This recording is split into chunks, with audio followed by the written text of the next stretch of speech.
Hey everyone. So lately I've been getting questions regarding, for this live stream, I want to add a movie and an image. So we're going to go ahead and start with the movie. So for movies, you're going to go down here to sources and you're going to hit this plus button. And you're going to select a media source. I'm going to name it mine. Then it's going to open up this dialog box. We're going to look around and we're going to hit this browse button. This browse button is going to open up a finder on your computer.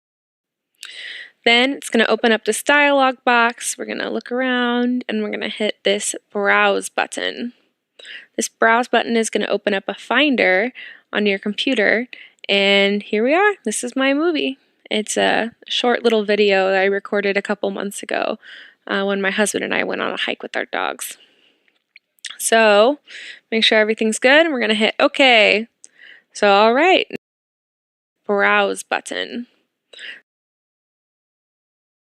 Friends for convening today's briefing and Minister Colonna for chairing it. This issue has been without interruption on the agenda of the Council, but this meeting could not be timelier. So make sure everything's good and we're going to hit OK. So all right. I Browse also welcome button. the decision of the French presidency of the Council to continue Friends for convening today's briefing and Minister Colonna for chairing it.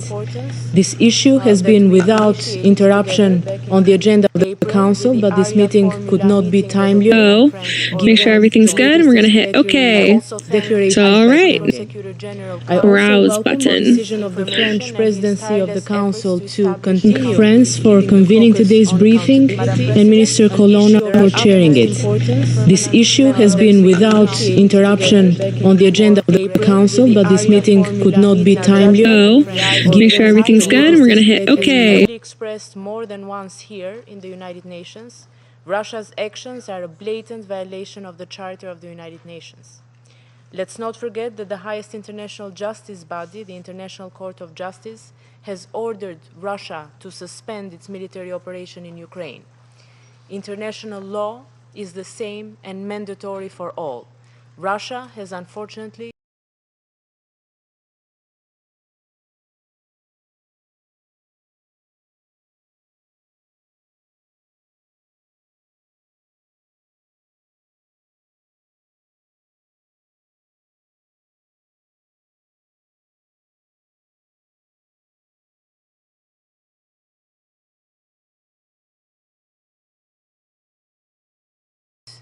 the reach of international law and multilateral cooperation, and we have agreed that no one can stand above the law. We had hoped that the world would never again go back to the distant past, but the war in Ukraine and Russia's flagrant attempt to conquer and annex parts of Ukraine's territory are actions reminiscent of the dark days of fascism and Stalinism.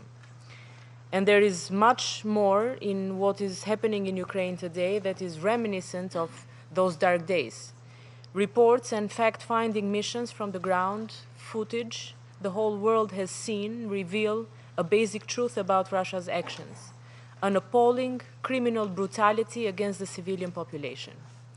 Innocent men, women, and children in Ukraine, as well as tens of thousands of Russian soldiers, have paid with their lives for Vladimir Putin's war of choice. Millions around the world are going hungry because of Vladimir Putin's war of choice.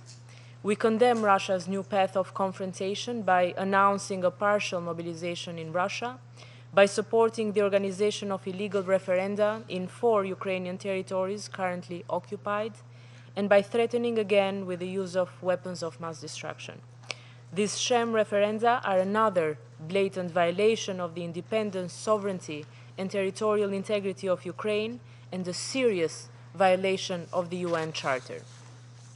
We reiterate our unwavering support for Ukraine's independence, sovereignty, and territorial integrity, and reiterate our call for Russia to completely and unconditionally withdraw all of its troops and military equipment from the entire territory of Ukraine within its internationally recognized borders. This is why we must galvanize our forces and continue to help Ukraine defend itself. But that is why, too, we must work to guarantee full accountability for what Russia is doing in Ukraine. It is to provide justice, but this is also to prevent future atrocities. We all tried to prevent this conflict. We could not, but we must not fail to hold Russia accountable. Thank you. Je remercie Son Excellence Madame Jashka de sa déclaration et je donne la parole à Son Excellence Monsieur Simon Coveney, ministre des Affaires étrangères et de la Défense de l'Irlande. Thank you, Madam President, Secretary General Guterres. 1 week ago, I stood on the deck of a cargo ship in the port of Odessa, watching 46,000 tons of grain being loaded, bound for Bangladesh. That same day, the total amount of grain exported from Ukrainian ports through the Black Sea Grain Initiative had reached 3 million tons. Ukrainian and UN staff in Odessa spoke to me of their plans to reach 4 million tons of grain per month. Secretary General, as you have said so eloquently, those ships carry not just grain, but the rare commodity of hope. And they represent something else too, the power of multilateralism. In the midst of conflict, the UN and the government of Turkey negotiated a deal to get desperately needed grain out of Ukraine and onto world markets. This happened through dialogue, through using the systems and structures, the norms and institutions that we have painstakingly built over decades to resolve differences, to find solutions, and to deliver for our citizens. These are the principles and institutions that we, all of us around this table, have a solemn commitment to uphold. Madam President, let me recall another moment of hope. In January of this year, the leaders of the 5 nuclear weapons states, including Russia, declared that a nuclear war cannot be won and can never be fought. Those 5 leaders, including President Putin, committed to avoid military confrontations, strengthen stability and predictability, increase mutual understanding and confidence, and pursue constructive dialogue with mutual respect. Just 6 weeks later, Russia launched an unwarranted and illegal further invasion of Ukraine, of another sovereign UN member state, of a neighbor.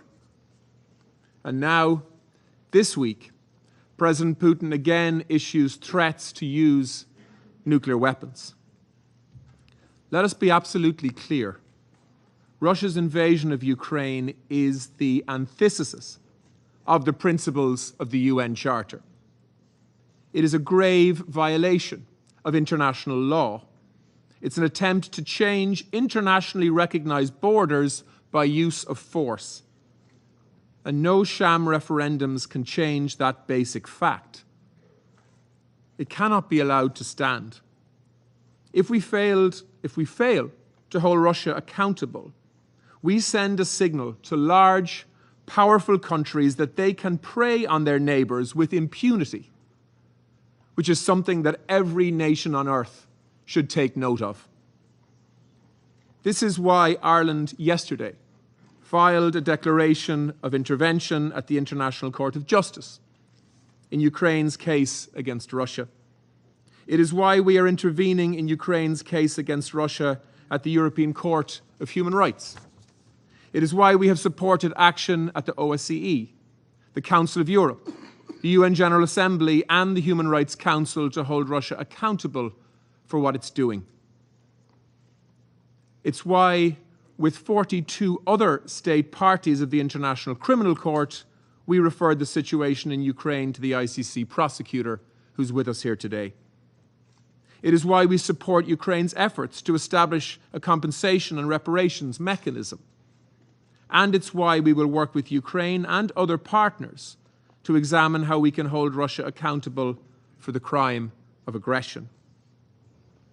But it is also why this Council collectively must consider how it acts to protect the principles and purpose of the UN Charter itself.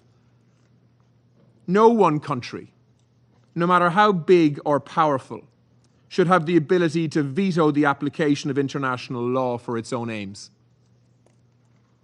Madam President, I said at this Council in April that without accountability, there is no hope for a sustainable peace. Not in Ukraine, not anywhere. And I repeat that today. I also recall here in April the shocking evidence I saw in Bucha of Russian forces' disregard for international humanitarian law. That was no fabrication. The bodies that I saw tell a story. 5 months later, more mass graves are being discovered in Izium and in other areas that were until recently under Russian occupation.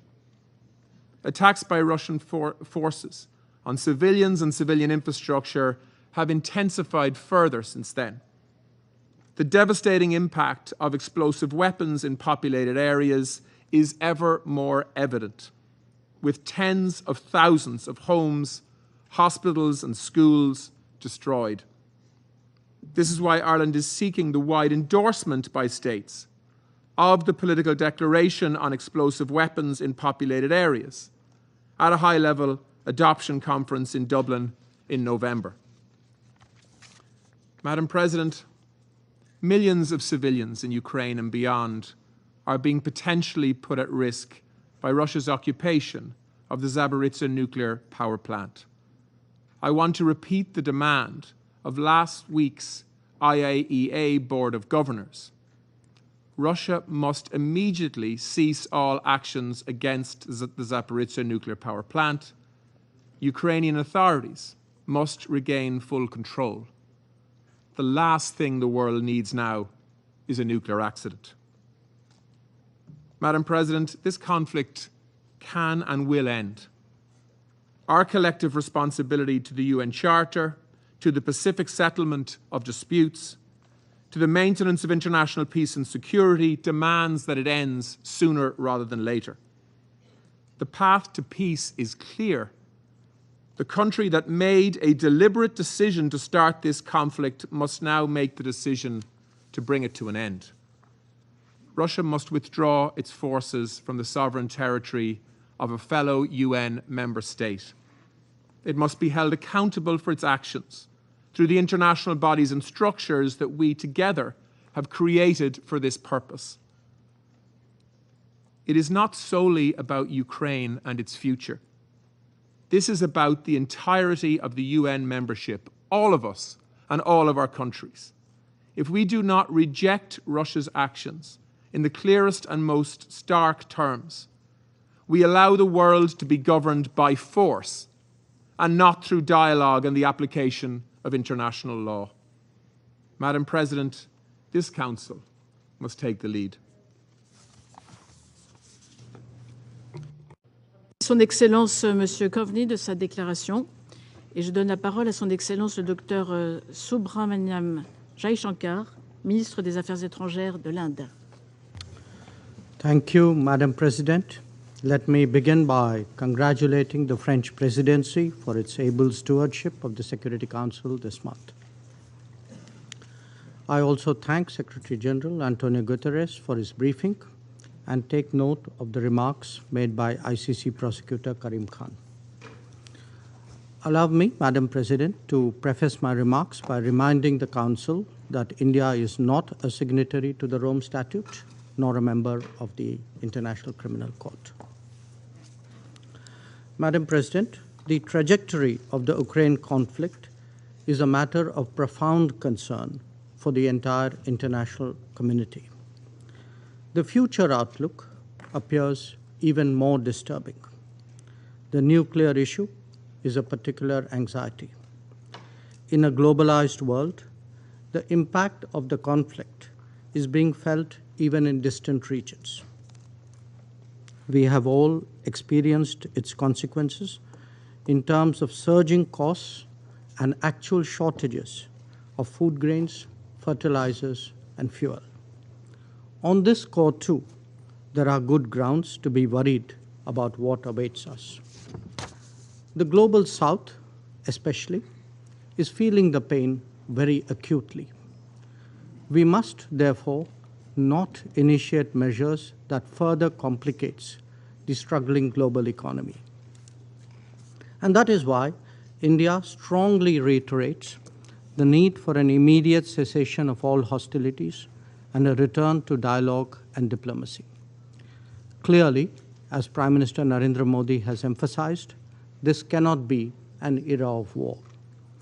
On our part, we are also providing both humanitarian assistance to Ukraine and economic support to some of our neighbors under economic stress.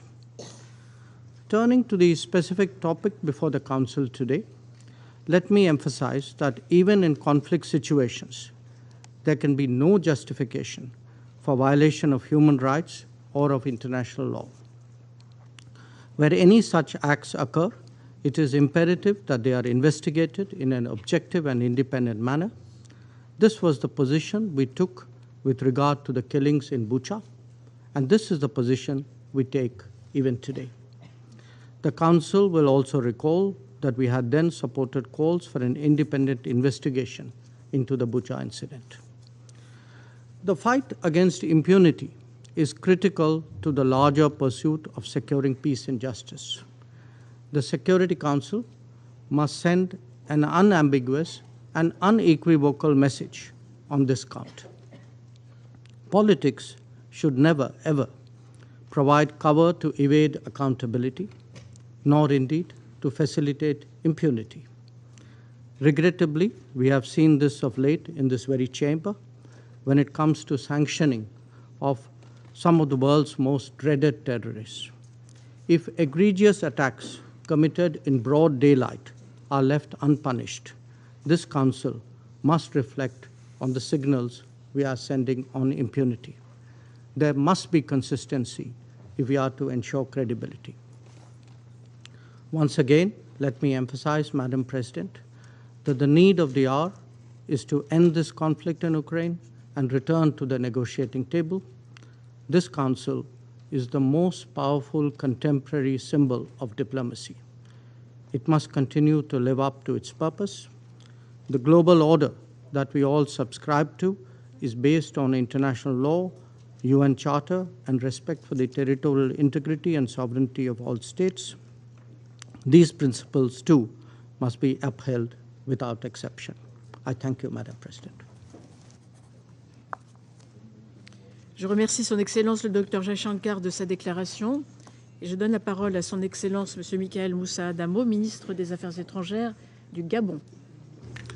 Je vous remercie, Madame la Présidente. Madame la Présidente, je vous remercie pour l'initiative de cette réunion sur la situation en Ukraine qui intervient parallèlement à la semaine de haut niveau de l'Assemblée générale, placée sous le sceau de la hardiesse des solutions à un moment où le monde se trouve à un tournant décisif. Je remercie le secrétaire général pour l'état des lieux sur la situation en Ukraine, ainsi que le procureur de la Cour pénale internationale, M. Karim Khan, pour son exposé. Madame la Présidente, l'humanité perd ses repères chaque fois qu'elle s'enlise dans la belligérance et échoue à protéger les civils des atrocités et de l'horreur. La guerre en Ukraine nous interpelle à plusieurs égards. Elle nous interpelle sur les victimes qui se comptent en milliers, sur les ruines des dévastations et la détresse des victimes meurtries. Elle nous interpelle sur la propagande, la désinformation ou la propension à la réécriture de la réalité. Elle nous interpelle sur la menace nucléaire et ses conséquences potentiellement irréparables. Elle nous interpelle aussi pour son nombre de chocs sur la sécurité alimentaire à l'échelle mondiale. Face à cette avalanche d'interpellations, les peuples du monde ont les yeux rivés vers ce Conseil pour une réponse aux défis multidimensionnels qui se dressent sur la trajectoire de leurs aspirations pour la paix et la sécurité internationale. Aux femmes, hommes et aux enfants qui redoutent une catastrophe nucléaire et se demandent à quand la fin de la guerre en Ukraine, nous devons une réponse. Et notre réaction, Madame le Président, ne peut pas être un affrontement d'invectives. Nous devons être à la hauteur du mandat qui nous est assigné par la Charte des Nations Unies et de la confiance que les peuples du monde ont placée en cette organisation. Le Gabon, mon pays, milite pour un dialogue constructif afin de faire taire les armes. Nous sommes contre la guerre, contre les discours de haine, contre la rhétorique outrancière qui attise la belligérance et compromet les perspectives de paix. Madame la Présidente, mon pays note avec intérêt l'ouverture par la Cour pénale internationale d'enquête sur les crimes commis par toutes les parties dans la guerre en Ukraine en vue de collecter les éléments de preuve et pouvoir établir les faits ainsi que les responsabilités concernant les allégations de crimes de guerre et de crimes contre l'humanité. Aussi bien pour les allégations de massacres de masse, de disparition et de déplacements forcés ou encore de déportation. La justice doit suivre son cours en toute transparence, en toute impartialité et en toute indépendance. Tous les mécanismes internationaux pertinents doivent être mis à profit pour que les auteurs d'atrocités puissent répondre de leurs actes devant la justice internationale. Le message de mon pays est clair. La guerre n'est pas un état de non-droit. Les parties au conflit doivent respecter les conventions internationales protégeant les civils et les infrastructures civiles en temps de guerre, notamment les conventions de Genève. Madame la Présidente, les standards qui sont appliqués à la guerre en Ukraine, à tous les niveaux, doivent aussi l'être pour tous les conflits armés et l'élan de compassion, d'assistance et de solidarité qui est, à juste titre, réservé à la guerre en Ukraine doit pouvoir être identique pour toutes les victimes de conflits armés. Nous n'oublierons pas, au moins du bilan, le sort qui a été réservé à de nombreux Africains, parmi lesquels de jeunes étudiants, pour qui le chemin de l'exil a été très souvent parsemé de honte et d'humiliation, à cause de leur couleur de peau, de leur origine. Nombreux se sont vus refuser l'assistance dont ils avaient autant besoin que ceux dont ils partageaient la même communauté de souffrance et de peur et de détresse. Lorsque le cœur de nombreux bat pour les victimes de la guerre en Ukraine, le nôtre bat de concert avec eux. Et lorsque la discrimination s'ajoute à l'horreur de la guerre, l'humanité doit ensemble aussi se lever pour dénoncer avec force afin que le double standard ne soit plus la règle et que le bruit des chars et des tirs d'artillerie soit insupportable partout où il résonne. Madame la Présidente, il est urgent que la crise humanitaire consécutive à la guerre en Ukraine soit jugulée et que les effets soient rapidement circonscrits. Parier sur le temps, c'est prendre le risque de voir plus de personnes innocentes tomber sous les balles, plus d'infrastructures civiles détruites, plus de familles déstructurées et des milliers d'enfants orphelins de guerre. Pour terminer, mon pays appelle les parties à la négociation, au respect du droit humanitaire, au respect des principes de la Charte des Nations Unies. Nous soutenons toutes les initiatives qui ravivent l'espoir d'une solution négociée en vue de mettre fin à la guerre. Je vous remercie. Je remercie son Excellence, M. Adamo, de sa déclaration. Je donne la parole à son Excellence, M. Sergueï Lavrov, ministre des Affaires étrangères de la Féдération de Russie. Спасибо, уважаемый госпожа председатель, ваше превосходительство, коллеги. Как я понимаю, сегодняшнее заседание было мотивировано стремлением некоторых делегаций обсудить тему безнаказанности на Украине. И я считаю, что это весьма и весьма своевременно, потому что именно этот термин «безнаказанность» отражает то, что происходит в этой стране с 2014 года. Национал-радикальные силы, откровенные русофобы и неонацисты пришли тогда к власти в результате вооруженного переворота при прямой поддержке западных стран. И сразу после этого встали на путь правового беспредела и тотального игнорирования основных прав и свобод человека. Право на жизнь, свободу слова, доступ к информации, свободу выражения мнения, свободу совести, право на использование родного языка. До сих пор остаются безнаказанными преступления на Майдане в феврале 2014 года, не найдены и не наказаны виновные в чудовищной трагедии в Одессе 2 мая 2014 года, когда в местном доме профсоюзов были заживо сожжены и погибли около 50 человек. В этом же ряду политические убийства Олеси Бузины, Павла Шеремета, других общественных деятелей и журналистов. И несмотря на это, нам сегодня пытаются навязать совершенно иной нарратив про российскую агрессию как первичную причину всех бед. игнорируя при этом то, что более 8 лет украинская армия и боевики националистических формирований безнаказанно убивали и убивают жителей Донбасса только потому, что они отказались признать результаты преступного, кровавого, антиконституционного госпереворота в Киеве.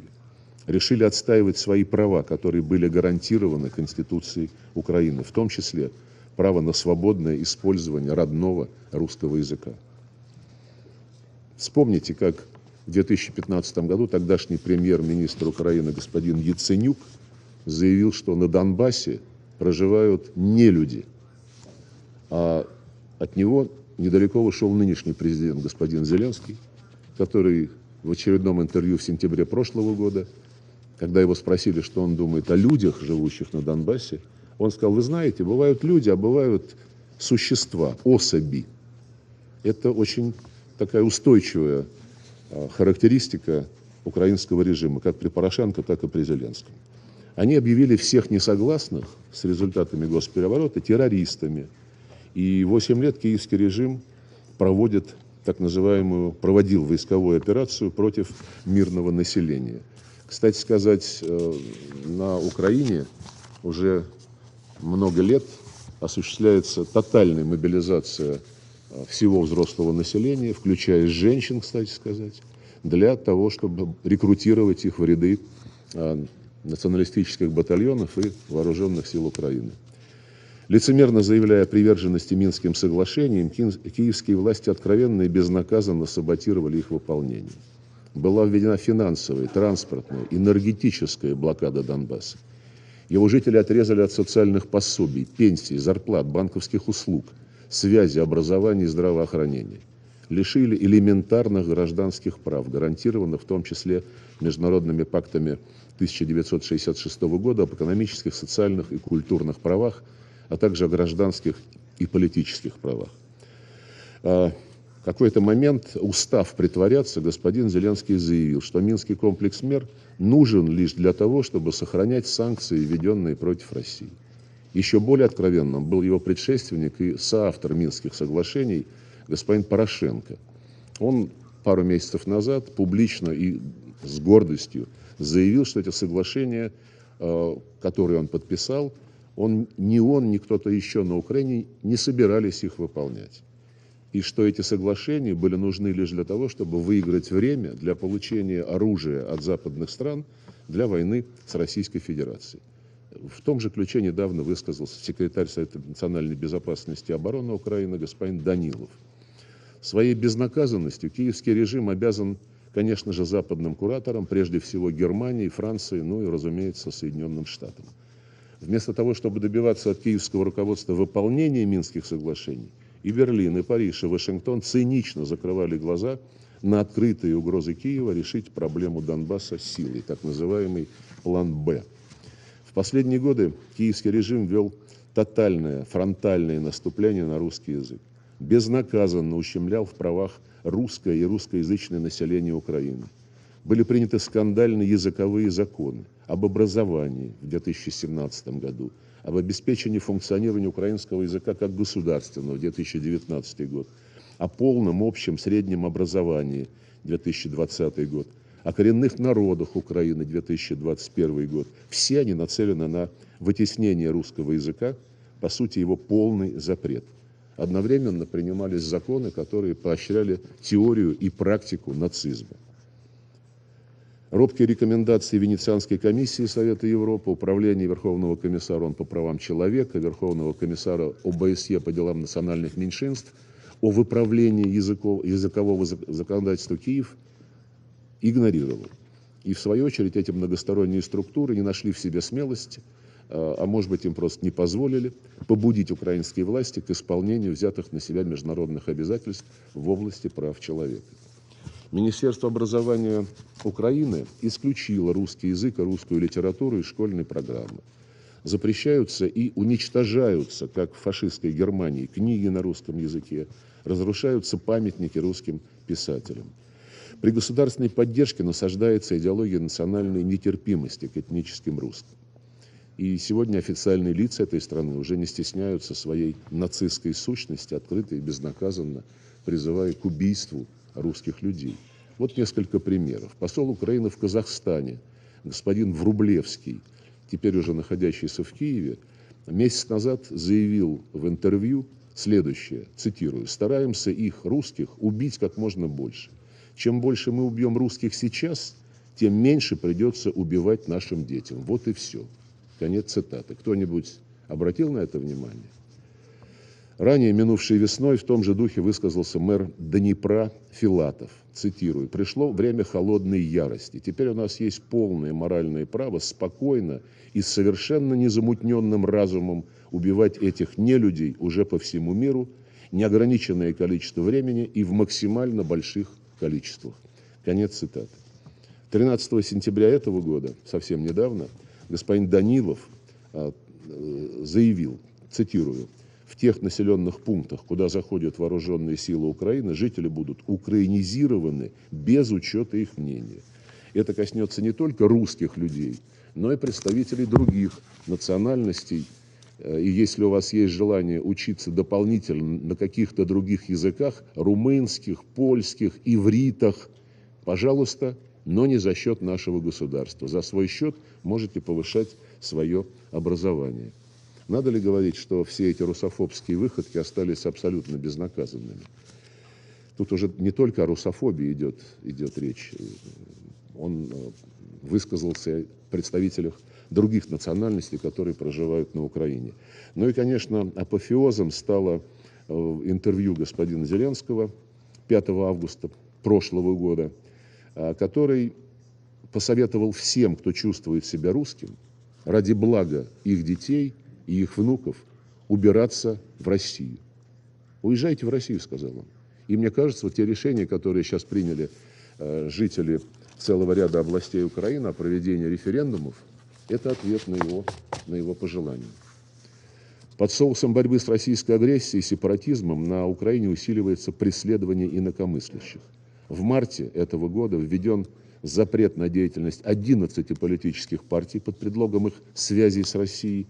Давно закрыты ведущие оппозиционные телеканалы на русском языке, блокируются неугодные правительству сайты.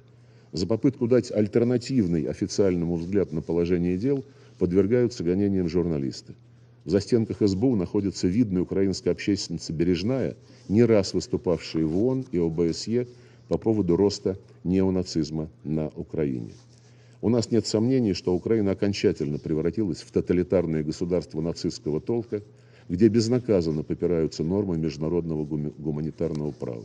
Неудивительно, что вооруженные силы Украины и нацбатальоны применяют тактику террористов, используя мирных жителей в качестве живого щита. На этом фоне особенно цинична позиция тех государств, которые накачивают Украину оружием и военной техникой, обучают персонал вооруженных сил этой страны. Цель очевидна. Они ее не скрывают, они ее декларируют. Максимально затянуть боевые действия, несмотря на жертвы и разрушения, для того, чтобы истощить и ослабить Россию. Такая линия означает прямую вовлеченность стран Запада в украинский конфликт, делает их его стороной. Преднамеренное разжигание этого конфликта коллективным Западом тоже остается безнаказанным. Ну, действительно, не будете же вы, господа, сами себя наказывать. У нас нет никаких иллюзий, что сегодня вооруженным силам России и ополчением Донецкой и Луганской народных республик противостоят не только неонацистские формирования киевского режима, но и военная машина, как я уже сказал, коллективного Запада. И в режиме реального времени с использованием современных систем, самолетов, кораблей, спутников, стратегических беспилотников НАТО снабжает разведданными вооруженные силы Украины и наускивает их на то, что Россия должна быть разгромлена на поле боя, об этом прямо и публично заявляют официальные представители Евросоюза, и лишена в качестве наказания, Россия должна быть лишена любого суверенитета. Это уже, знаете, это уже не латентный расизм, а самый что ни на есть откровенный. На фоне массированных обстрелов населенных пунктов Донбасса господин Зеленский радуется эффективности западного оружия. Вот его цитата, свеженькая. «Наконец-то чувствуется, что очень мощно заработала западная артиллерия, то оружие, которое мы получили от наших партнеров, точность действительно такая, как нужно», цинично заявил лидер этого государственного образования. При этом никаких военных или стратегических целей в обстреливаемых населенных пунктах поражено не было. Страдают только мирные жители Донбасса. С конца июля вооруженные силы Украины дистанционно минируют центр Донецка и его пригороды запрещенными противопехотными минами «Лепесток». Их применение грубо нарушает Конвенцию 1997 года, которую ратифицировала Украина, а также второй протокол к Женевской конвенции о запрете мин без самоликвидаторов. Такие бесчинства стали возможны и остаются безнаказанными из-за того, что США и их союзники при попустительстве международных правозащитных институтов 8 лет планомерно покрывают преступления киевского режима, устраивая свою политику в отношении Зеленского, исходя из известного американского принципа: он, конечно, сукин сын, но он наш сукин сын. Неудобная правда, которая омрачает светлый облик Украины как жертвы так называемой агрессии, старательно замалчивается, а иногда и откровенно вымарывается. Даже западную правозащитную организацию Amnesty International, которую трудно заподозрить в симпатиях к России, подвергли суровой критике и записали в агенты Кремля. Только за то, что в своем отчете эта структура подтвердила всем известные факты о том, что Киев размещает боевые точки, тяжелые вооружения на гражданских объектах. Безнаказанными остаются преступные обстрелы Запорожской атомной электростанции боевиками киевского режима, которые создают риски ядерной катастрофы. Это несмотря на то, что с 1 сентября на станции постоянно присутствуют сотрудники МАГАТЭ, и установить сторону, виновную в обстрелах, не составляет никакого труда вообще. Напомню, кстати, что визит миссии МАГАТЭ на эту станцию был искусственно затянут, несмотря на то, что уже 3 июня все детали были согласованы, и миссия могла спокойно отправляться на Запорожскую атомную электростанцию. И потом возникла очень неблаговидная ситуация, когда Департамент безопасности секретариата ООН отказывался давать добро на конкретный маршрут, согласованный Россией и МАГАТЭ. Затем стал заявлять, что МАГАТЭ самостоятельно определяет все параметры этой миссии. Это не очень чистоплотная затея, она затянула посещение Запорожской атомной станции, миссии МАГАТЭ, на 2 месяца. Даже на 3 месяца, я прошу прощения, 3 июня, да, практически 3 месяца. Вот, серьезную тревогу мы испытываем в отношении судьбы российских военнослужащих, попавших в руки украинских националистов. Имеются многочисленные свидетельства жестокого обращения с ними, включая бессудные расправы в нарушении требований международного гуманитарного права. Я уверен, что те, кто интересуется реальными событиями на Украине, видели видеозапись расправы украинских нацистов над российскими военнопленными, которых бросили на землю со связанными за спиной руками и расстреливали в голову. Кто-нибудь из представленных здесь стран каким-то образом комментировал это преступление? У нас есть масса свидетельств этих и иных преступных деяний киевского режима, которые совершаются регулярно с 2014 года. Российские правоохранительные органы в сотрудничестве с коллегами из Донецкой и Луганской народных республик тщательно фиксируют и расследуют факты преступлений. Установлена причастность более 220 лиц, включая представителей высшего командования вооруженных сил Украины, командиров воинских подразделений, которые обстреливали мирное население. Расследуются уголовные дела в отношении граждан Британии, Канады, США, Нидерландов по фактам наемничества и совершения преступных действий на Украине. Я заверяю вас, что все виновные, вне зависимости от их гражданства, будут привлечены к ответственности. И еще раз хочу обратить ваше внимание на следующее. Когда российские и украинские переговорщики в Стамбуле в конце марта практически согласились над предложенными Киевом параметрами урегулирования, через пару дней произошла трагедия в Буче. То, что она имела постановочный характер, ни у кого не остается сомнений. И обращаю ваше внимание, дорогие господа, что западные коллеги сразу после этой инсценировки подняли истерику и ввели новый пакет санкций против Российской Федерации, голословно обвинив нас в том, что мы совершили убийство мирных граждан. С тех пор когда был этот пропагандистский эффект реализован, никто об этой Буче не вспоминает, кроме нас. Я еще раз обращаюсь в присутствии генерального секретаря и уважаемых министров. Пожалуйста, добейтесь от украинских властей, чтобы они сделали элементарный шаг. Опубликовали имена тех людей, чьи трупы были показаны в городе Буче. Я об этом прошу уже не один месяц. Никто не слышит, никто не хочет реагировать. Уважаемый господин генеральный секретарь, хотя бы вы употребите свой авторитет, пожалуйста. Я думаю, всем будет полезно разобраться с этим эпизодом. Вот. И, конечно, мы обратили внимание на возросшую активность международного правосудия применительно к Украине. Рекламируются некие усилия по расследованию преступлений на Украине, которые приписываются российским военным. Все это носит заказной характер, мы это прекрасно видим. И еще раз напомню, что ни кровавый госпереворот в 2014 году, ни трагедия в Одессе 2 мая того же года, ни обстрелы мирных городов Донбасса, бомбежка самолетами военно-воздушных сил Украины Луганска 2 июня 2014 года и многие другие факты не стали поводом для какой-либо внятной реакции со стороны Международного уголовного суда. Кстати, в этот Международный уголовный суд было направлено более 3000 сообщений о преступлениях против жителей Донбасса, и никакой реакции не последовало. Видимо, сейчас руководство этого так называемого судебного органа получило команду свыше о том, чтобы они развили свою бурную деятельность. Никакого доверия к этому органу у нас не осталось. Мы долгие 8 лет напрасно ждали, когда начнется борьба с безнаказанностью на Украине.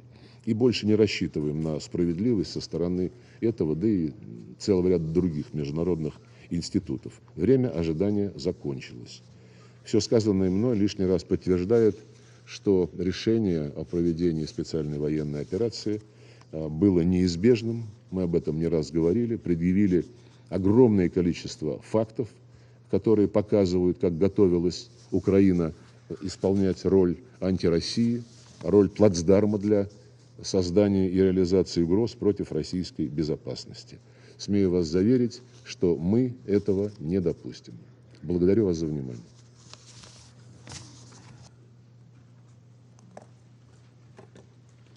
Je remercie son Excellence Monsieur Lavrov de sa déclaration. Je donne la parole à son Excellence Monsieur James Cleverly, ministre des Affaires étrangères, du Commonwealth et du Développement du Royaume-Uni, de Grande-Bretagne et d'Irlande du Nord. Madam President, Mr. Secretary General, Mr. Khan, thank you. 77 years ago, UN members agreed solemn principles in the UN Charter, vital for international peace and security. They undertook to refrain from the threat or the use of force against the territorial integrity or the political independence of any state. Yet, 7 months ago, President Putin invaded Ukraine illegally and without justification. He ignored the resounding pleas for peace that I heard in this council on the 17th of February. Since then, Ukrainians' spirit of defense and defiance in the protection of their country continues to inspire free peoples and nations. Every day, the devastating consequences of Russia's invasion become more clear. UN agencies have confirmed more than 14,000 civilian casualties so far, and the actual total is likely to be much higher. More than 17 million Ukrainians in humanitarian need, 7 million displaced within Ukraine, and more than 7 million Ukrainian refugees in Europe. We see the mounting evidence of Russian atrocities against civilians, including indiscriminate shelling and targeted attacks on over 200 medical facilities and 40 educational institutions, and horrific acts of sexual violence. We see from the reports of the Office of the High Commissioner for Human Rights that in parts of Ukraine currently under Russian control, civilians are subject to torture, arbitrary detention, and forced deportation to Russia. And we have seen more grisly discoveries in Izium. And it's not just Ukrainians who are the victims. President Putin's war has spread hardship and food insecurity across the globe, plunging millions of the world's most vulnerable into hunger and famine. And once again, as we've seen here today, Russia has sought to deny responsibility. It has tried to lay the blame on those who have rightly imposed sanctions on President Putin's regime in response to his illegal actions. Let us be clear, we are not sanctioning food. It is Russia's actions that are preventing food and fertilizer getting to developing countries. It is Russia's tactics and bombs that are to blame for destroying Ukraine's farms, infrastructure, and delaying its exports. I sat here in February, listening to the Russian representative assuring this council that Russia had no intention of invading its neighbor. We now know that was a lie. And today, I have listened to further installments of Russia's catalogues of distortions, dishonesty, and disinformation. He has left the chamber. I'm not surprised. I don't think Mr. Lavrov wants to hear the collective condemnation of this council. But we saw through him then, and we saw through him again today. We have information which means that we know that Russia is about to hold sham referenda on sovereign Ukrainian territory with no basis in law, under the threat of violence, after mass displacements of people in areas that voted overwhelmingly for Ukrainian independence. We know what Vladimir Putin is doing.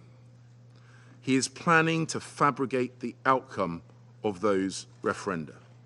He is planning to use that to annex sovereign Ukrainian territory.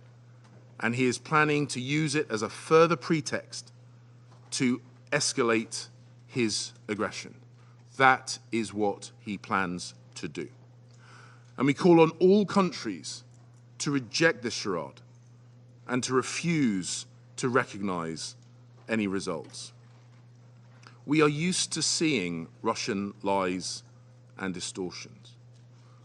But let us listen to the testimony of Ukrainians who tell us the truth, who tell us the reality of President Putin's war.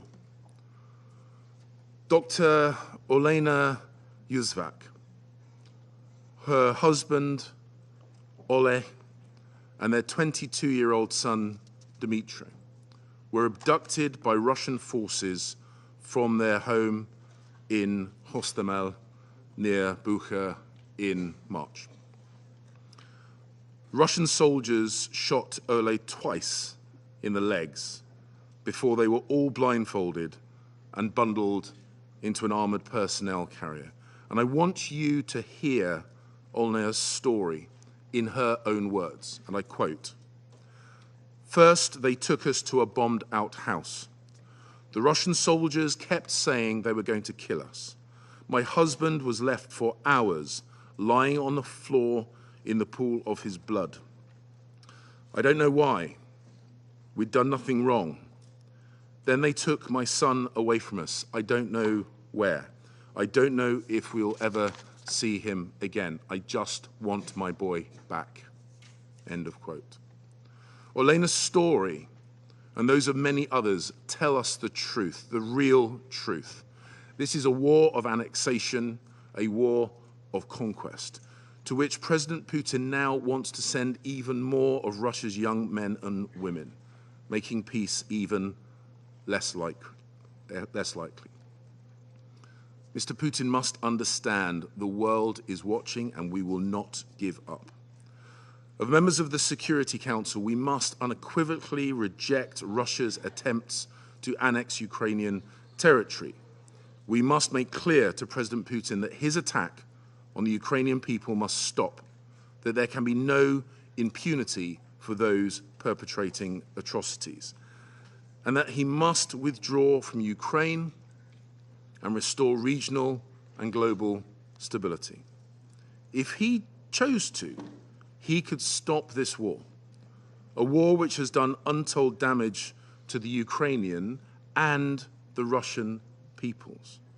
His war is an assault on Ukraine, an assault on the UN Charter, and an assault on the international norms that protect us all. So, we stand with our Ukrainian friends for as long as it takes, because Ukraine's fight for freedom is the world's fight for freedom. It is our fight for freedom.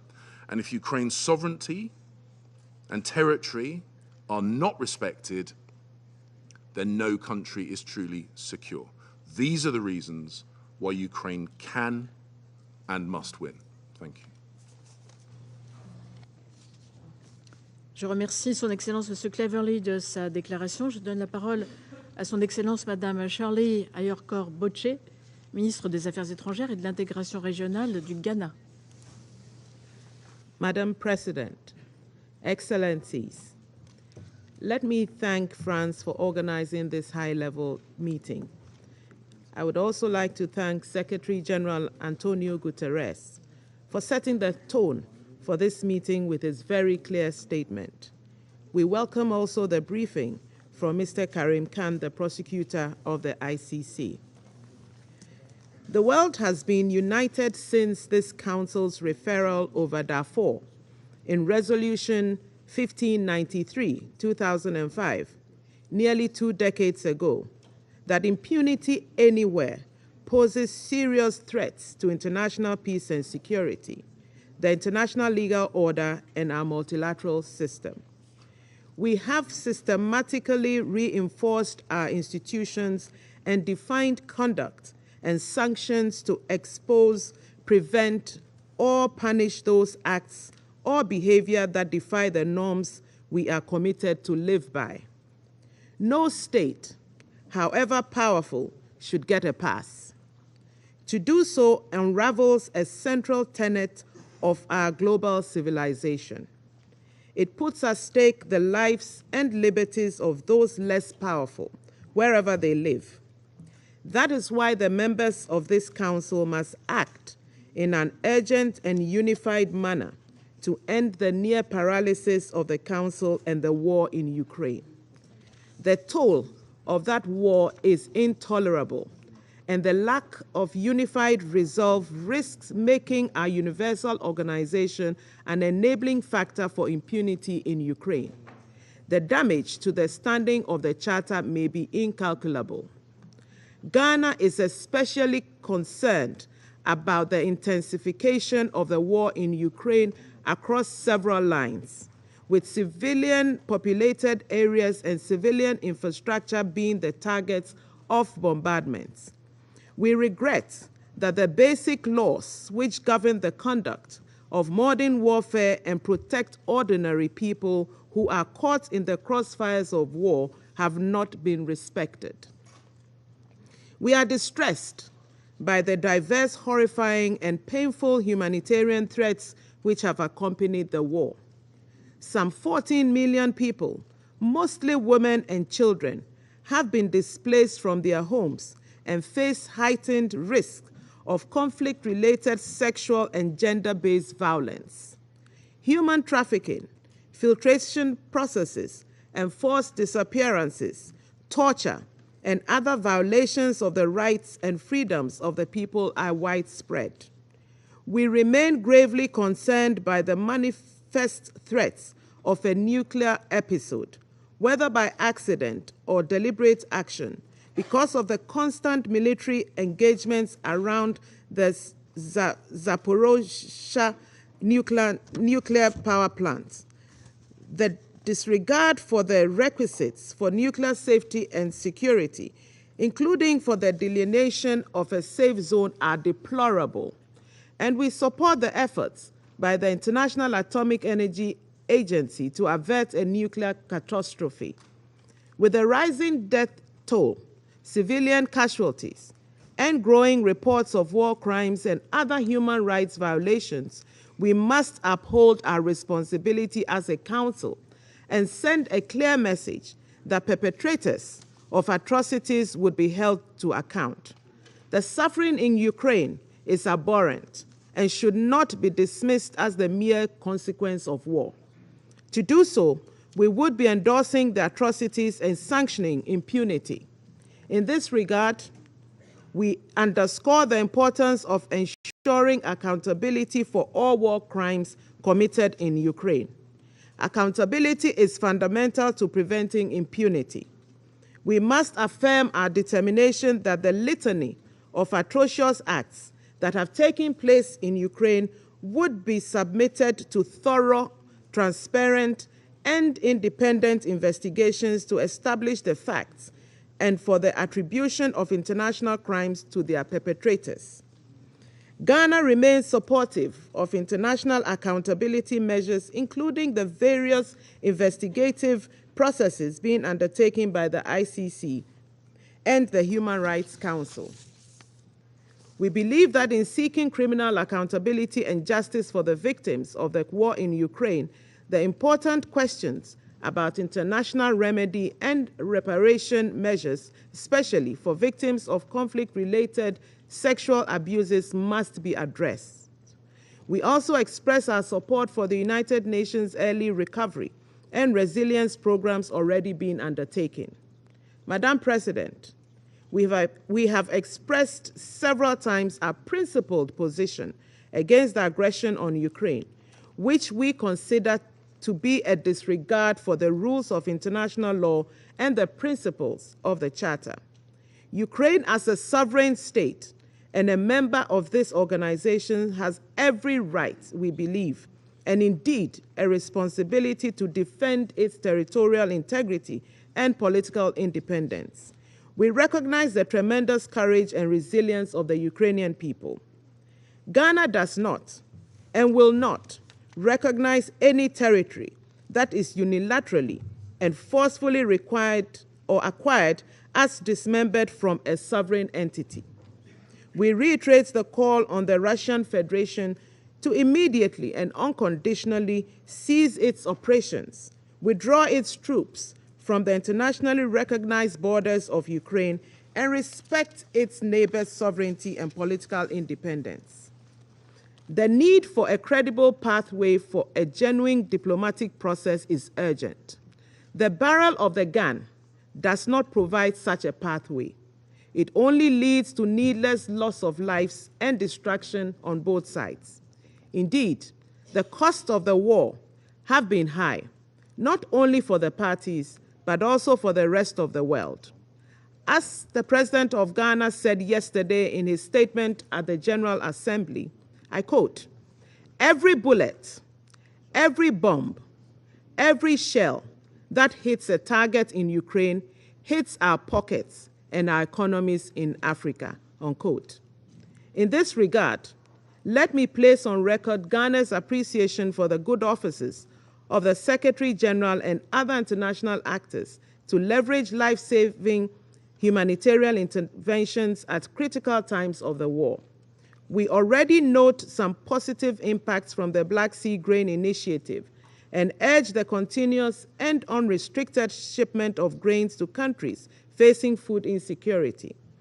We encourage all stakeholders to reach an early agreement for the export of Russian fertilizers and crop products, especially needed for agrarian-dependent economies.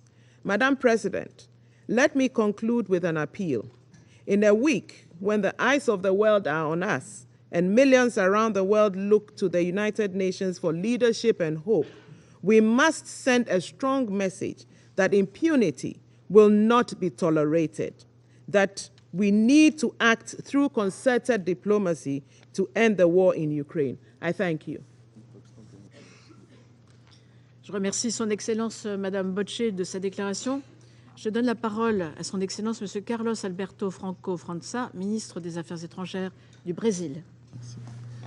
Madame la Présidente, je remercie la France d'avoir organisé la présente séance. The conflict in Ukraine affects us all, even in regions far from where hostilities are taking place. The Security Council is the appropriate forum to seek a solution that ensures lasting peace. This week marks 7 months since the start of the conflict. Tens of thousands of people, many of them innocent civilians, lost their lives.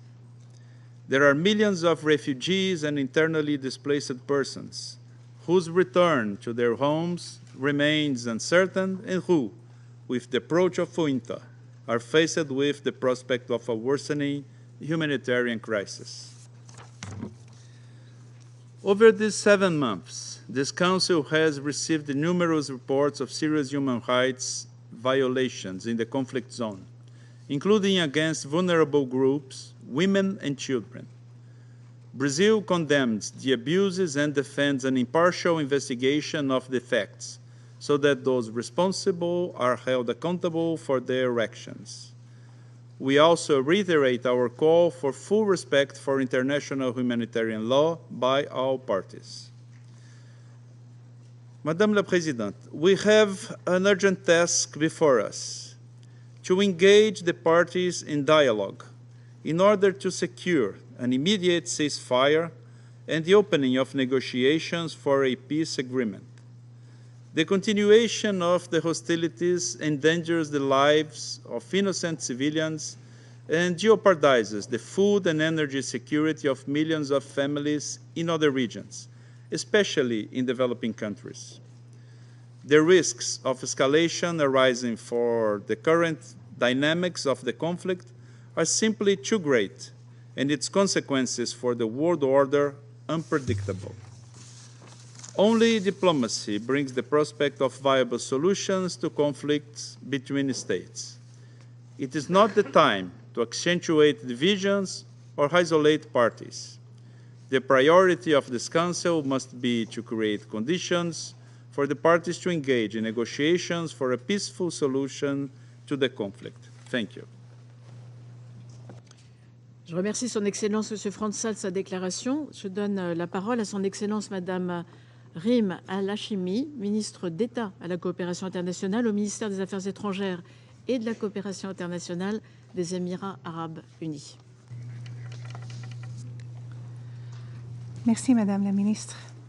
السيدة الرئيسة، بداية أتقدم لكم بوافر الشكر على عقد هذا الاجتماع الهام، والشكر موصول أيضا لمعالي الأمين العام للأمم المتحدة السيد أنطونيو غوتيريس، ولمعالي السيد كريم خان المدعي العام في المحكمة الجنائية الدولية على إحاطتهما القيمتين.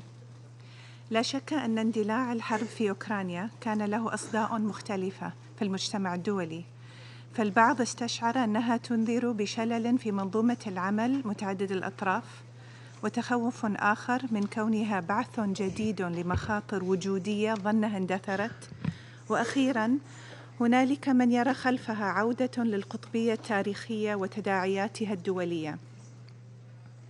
وما كان لذاك التنوع في الرؤى إلا أن ينعكس في مواقف الدول، والتي تضمنت تبايناً حول كيفية معالجة الأزمة، والذي تجسد مراراً في مداولات هذا المجلس وهذه المنظمة.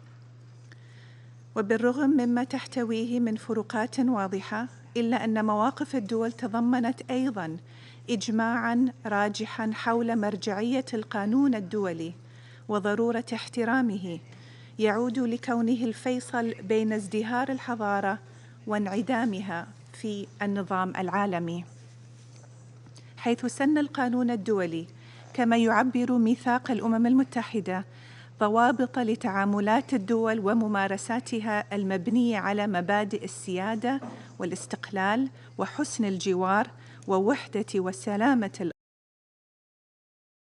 الأفئدة لأمن الدول وإنمائها، ولا تمتثل في ذلك لتفاوت القوة أو الحجم. السيد الرئيس،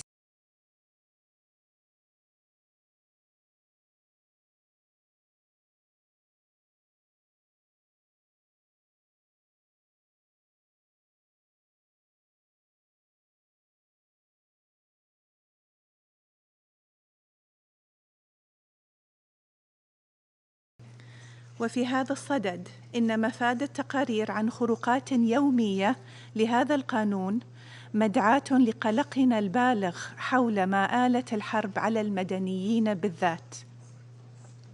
ونشير هنا إلى وضع النساء والأطفال المهجرين منهم على وجه الخصوص، والذي تورد التقارير باستمرار تعرضهم للعنف الجنسي والاستغلال من قبل عصابات الجريمة المنظمة بما في ذلك الإتجار بالبشر.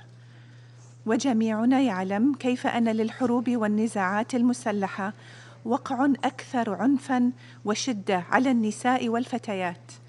لذلك فإننا نرحب بكافة الجهود القائمة بما في ذلك من قبل مؤسسات الأمم المتحدة لمعالجة الوضع الإنساني مع مراعاة خصوصية عواقب الحرب عليهن، ومع ضرورة التوصل إلى وقف الأعمال العدائية. يظل السلام هدفنا الأسمى، والذي تتطلب استدامته مصالحة شاملة مدعمة بالمساءلة والعدالة لضحايا الحرب. وكما نكرر ضرورة مشاركة المرأة بدورها في حل النزاع وإرساء السلام بشكل كامل وفاعل ومتساوي، والذي يعكس ليس فقط خصوصية تجربتها في الحرب بل ومركزية منظورها في صناعة السلام. السيدة الرئيسة، ستستمر دولة الإمارات في مسلكها الداعي للحوار وخفض التصعيد والتأجيج وتشجيع التعاون وصياغة توافق يضمن الاستقرار في الدول وبينها. ونذكر هنا بملاحظة مهمة: لا يختلف القانون الدولي عن نظيره المحلي في أن الاستثناءات من دون عواقب طبعت الممارسة في سباق إلى القاع. وفي الختام أكرر نداء بلادي إلى الطرفين وجميع الجهات الفاعلة بالسعي لحل سلمي ينهي هذه الحرب من خلال حوار جامع بناء، والذي يتطلب ترك قنوات الاتصال مفتوحة وطريق العودة مشرعة إبقاءً لأفق الحل الدبلوماسي. وكما هو جلي أمامنا، فإن العالم بمختلف مكوناته قلق من تبعات هذه الحرب بما في ذلك على النظام الدولي وأمن الغذاء والطاقة، ومخاطر تعاظم هذه المواجهة. ولذلك فعلينا تحمل المسؤولية الملقاة علينا والتعاون من أجل أن نحدث نقلة في تجاوز التحديات العالمية الكبرى، بدلاً من المزيد من الانتكاسات بسبب الحروب والصراعات. إن هذا النهج والمناداة به هو خلاصة تجربتنا في منطقة الشرق الأوسط، والتي أنهكت شعوبها من التصميم العنيد على الهيمنة وإلغاء الآخر وإيثار المصالح الضيقة، والذي لم ولن يخلف إلا دماراً. وشكراً السيدة الرئيسة.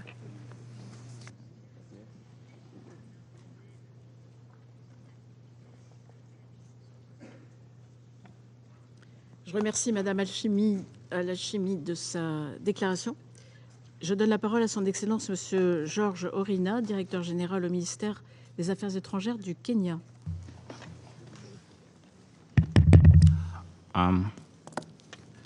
Madam President, Excellencies. Madam President, Kenya's delegation commends you and France for the able stewardship of the Security Council during the month of September. I thank the Secretary General Antonio Guterres and Mr. Karim Khan for their updates on the situation in the Ukraine. The war in the Ukraine is a serious breach of the United Nations Charter. The obligation to respect the territorial integrity of all member states will be further undermined should any action be taken to change the legal character of the areas in eastern Ukraine. We are in a moment of grave danger to international peace and security. The escalation of the war the international community feared is underway.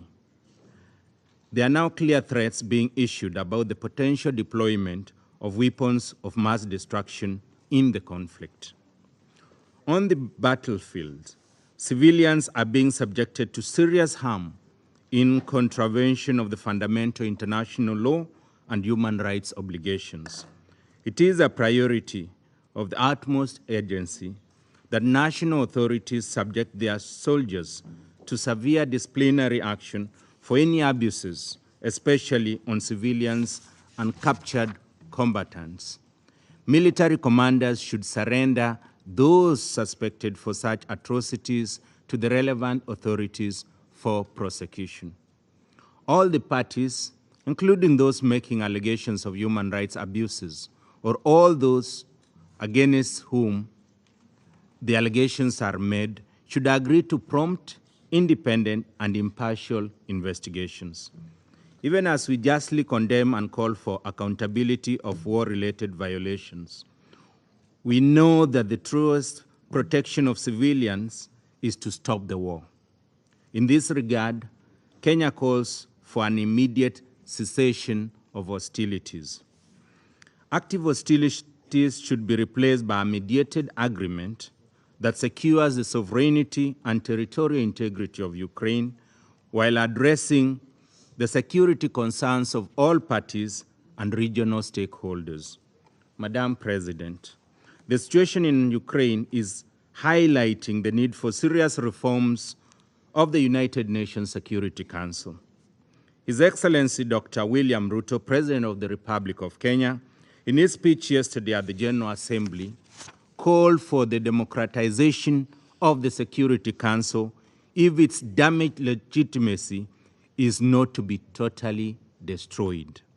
Our President made the clarion call that it was time that the Council more powerfully heeded the voice and place of Africa through reform of its membership. He welcomed President Joe Biden's announcement calling for the permanent and non-permanent membership of the Council to be expanded. If there is a major result the world needs from Ukraine, beyond peace and security for the people of Ukraine, it is for such an announcement to lead to real change.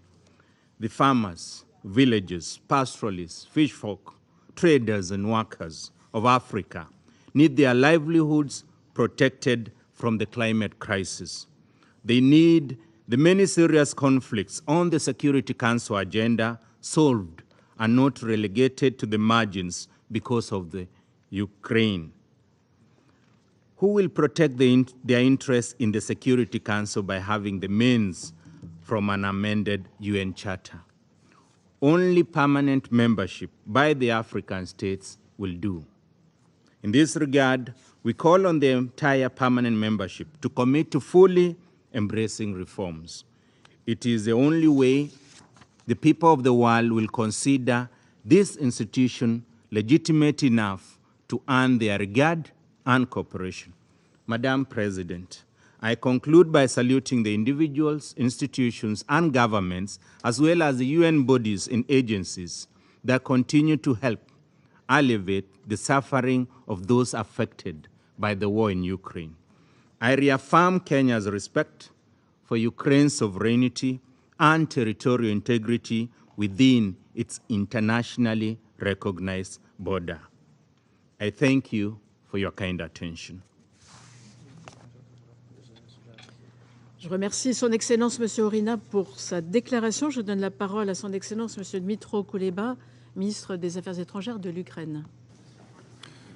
Madam President, distinguished members of the Security Council, Secretary General Guterres, Prosecutor Hahn, I thank the French presidency for keeping the focus of the Security Council on the most pressing threat to international peace and security in this century, Russia's war of aggression against Ukraine. Right as we speak, bodies of innocent victims are still being exhumed from at least 445 graves in the recently liberated city of Izum. Some are not entire bodies, but only parts of them. like a few pairs of children's legs in one of the graves. The grief of those who are close and beloved is yet another drop in the ocean of suffering that Russia has inflicted upon the people of Ukraine since 7 months and 8 years of its barbaric aggression. Many of you may have seen the image of a dead hand of a 36-year-old Ukrainian soldier. His name was Sergei Sova, with a yellow and blue bracelet still on it. I do wear one too. Just want to show it to you. Many of us do. And Russia should know one thing. It will never be able to kill all of us. And here is why. Because on February 24th, when Russia attacked Ukraine from all directions, within the first 24 hours, tens of thousands of Ukrainians returned from abroad to defend their country. And what happened within the first 24 hours after President Putin announced mobilization? The opposite. Thousands of Russians booked international flights to leave Russia. Many flights were sold out within hours. Yesterday, Putin announced mobilization. But what he really announced before the whole world was his defeat. You can draft 300, 500,000 people, but you will never win this war. Today, every Ukrainian is a weapon ready to defend Ukraine and the principles enshrined in the UN Charter. Russia will fail and will bear full responsibility for the crime of aggression and consequent war crimes, crimes against humanity and genocide. Yesterday, President Zelensky made it clear in his address that Russian responsibility is a key element to international peace and security. Ukrainian law enforcement, together with partners at the International Criminal Court and countries who support both Ukraine and the ICC, work collectively to collect evidence of Russian crimes and hold perpetrators to account. We trust in the International Criminal Court. Justice will be served. We owe it not only to thousands of victims, but to future generations in Ukraine and beyond. There will be no peace without justice. I emphasized that none of the Russian crimes in Ukraine would have been possible without the crime of aggression against Ukraine committed by Russian leadership. It cannot go unpunished. And the only feasible way to put President Putin and his entourage on trial is to establish a special tribunal for the crime of aggression against Ukraine. I reiterate my call on all states to back this undertaking for the sake of the very basic principles of humanity and the UN Charter. Excellencies, many of you may listen to me right now with one question in mind. Is there a chance for peace? Will Ukraine negotiate with Russia in order to end this war? I want to state crystal clear. No other nation in the world craves for peace more than Ukraine. President Zelensky was very outspoken about it yesterday. We have never wanted anything but peace and stable development. We have never wanted this war and never chose it. We simply want to live normal life. But it's not enough for Ukraine to want peace. Russia must prioritize diplomacy over war in order to give peace a chance. What we see instead is Russian leadership seeking a military solution only. Distinguished colleagues, this chamber has seen many heated debates since 1945, many crises. But the amount of lies coming from the Russian diplomats is quite extraordinary. Today, we are mostly focusing on crimes committed by Russian soldiers in Ukraine. But if anyone thinks they are the only one ready to kill, torture, rape, cut off genitals, they are wrong. Russian diplomats are directly complicit because their lies incite these crimes and cover them up. Apparently, the only thing in today's address by Russia in this torrent of lies worthy of reaction is the inappropriate slang used when mentioning a president of a foreign country, the president of Ukraine. I also noted today that Russian diplomats flee almost as aptly as Russian soldiers. Before February 24th, Russian diplomats here at the United Nations had repeatedly denied plans of a full-scale invasion of Ukraine. The Russian president himself lied into the face of European leaders, saying he was not planning to attack. It was days before the invasion. Russia is shameless. They sit at the chair they occupied in 1991 on dubious legal grounds, armed with a veto right and the feeling of total impunity. Russians are confident that they can get away with anything and they are entitled to do anything they want. They think this seat allows them to violate borders in a 19th century style imperialist conquest. They think it allows them to shell nuclear power plants and seize them. They think it allows them to unleash missile terror on civilians and critical infrastructure.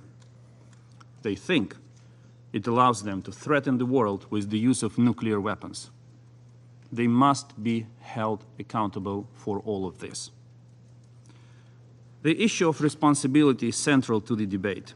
We need to ensure that behavior like this is punishable. Otherwise, every force in the world, every evil force in the world, will be tempted to follow in Russia's footsteps. I don't need to remind anyone at this table how many forces on the planet would like to question the borders of their neighbors. If Russia can do this, why can't they?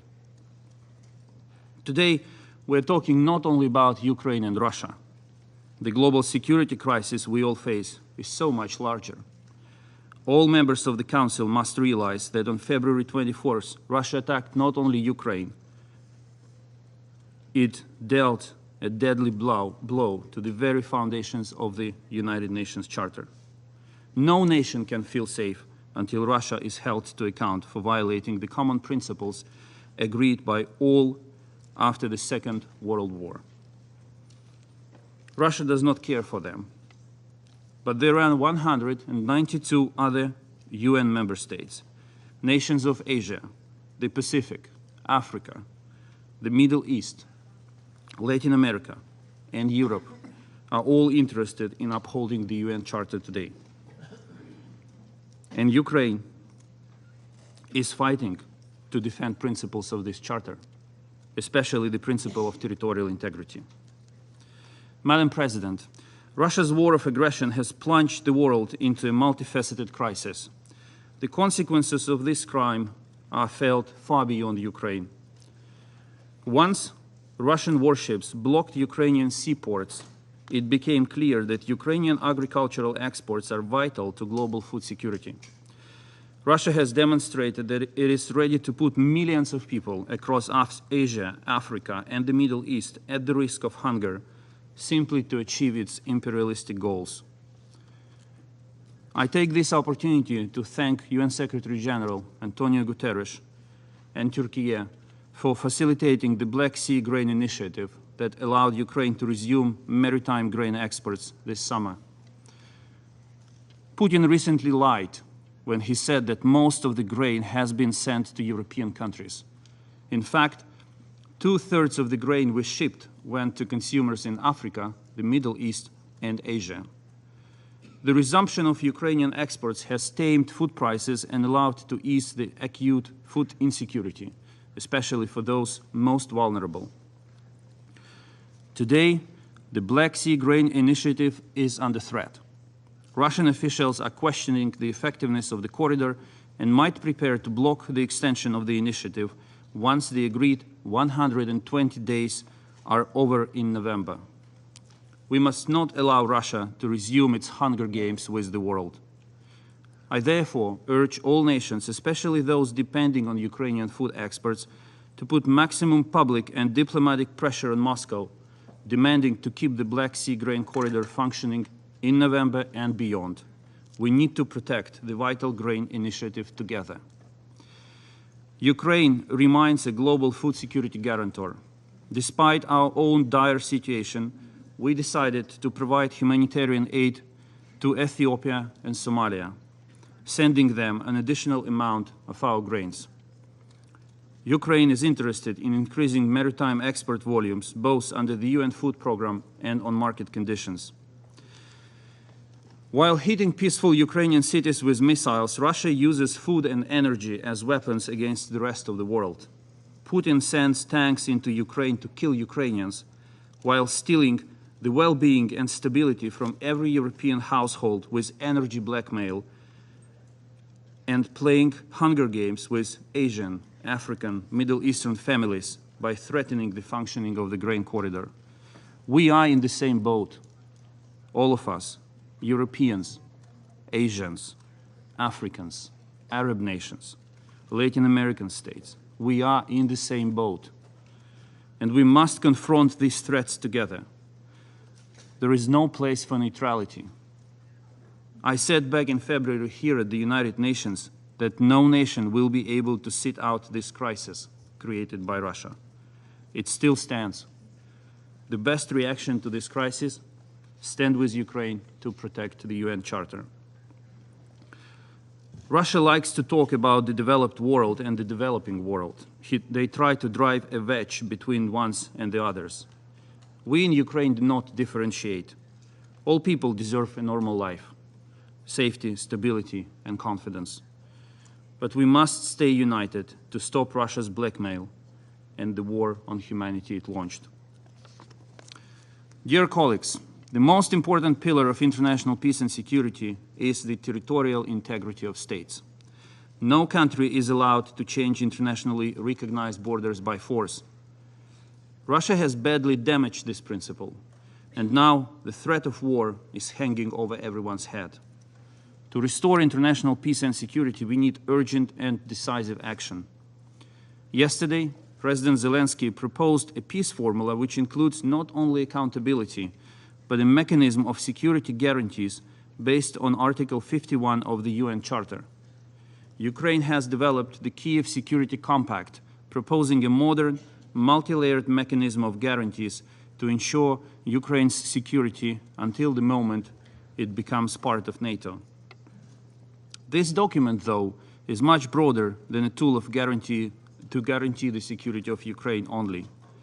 We see it as a universal mechanism that can be considered and applied to other countries and contexts in order to strengthen regional and global security architecture.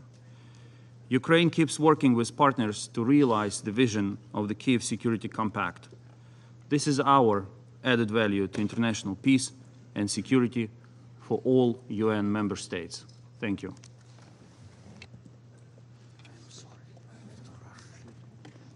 Je remercie Son Excellence M. Kouleba de sa déclaration. Je donne la parole à Son Excellence M. Jan Lipavsky, ministre des Affaires étrangères de la Tchéquie.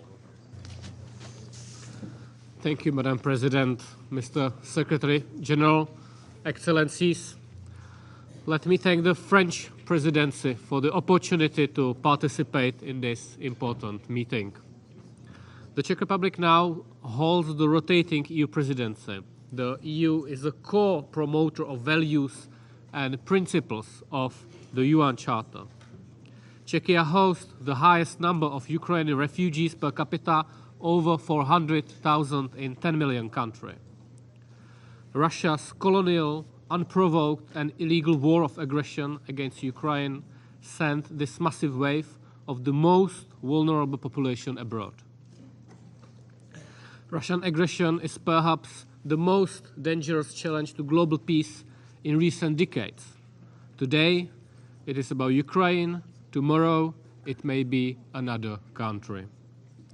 In August 1968, it was Czechoslovakia, invaded by Moscow-led troops. A crackdown on the so-called Prague Spring, a violent interference in another country's peaceful life, turning my country into an occupied colony. We are hearing about the hastily organized sham referendums in part of Ukraine. Russia cannot trick the international community and steal again another state's territory. Russia's aggressive colonial policy and imperial desires must be rejected for good. Ukraine refused the slavery and bravely fights for a multilateral world where rules protect peace. We are horrified by the atrocities committed by Russian troops in Mariupol, Bucha, Irpin, Izium, and elsewhere, and extremely concerned by the reports on the so-called filtration camps run by Russia in Ukraine.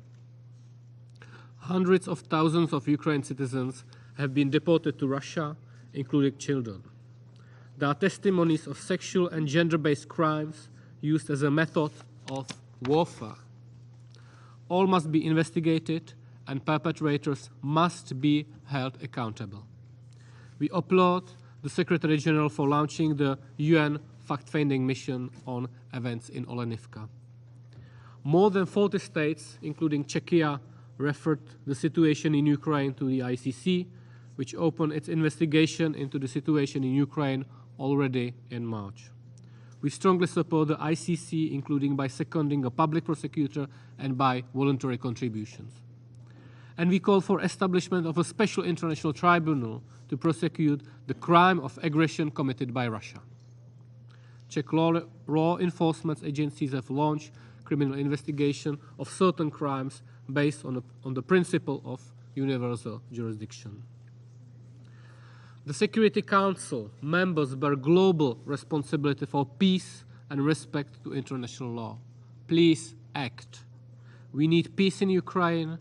We need to restore respect for the UN Charter and international law. We need to ensure justice for victims and to stop impunity of the perpetrators. Thank you very much. Je remercie Son Excellence Monsieur Lipavsky de sa déclaration. Je donne la parole à Son Excellence Madame Annalena Baerbock, ministre fédérale des Affaires étrangères de l'Allemagne.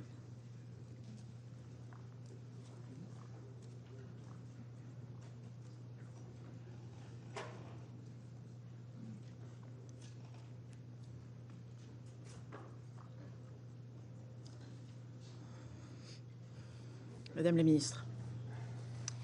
Madam President, dear colleagues, Bucha, Mariupol, Izium.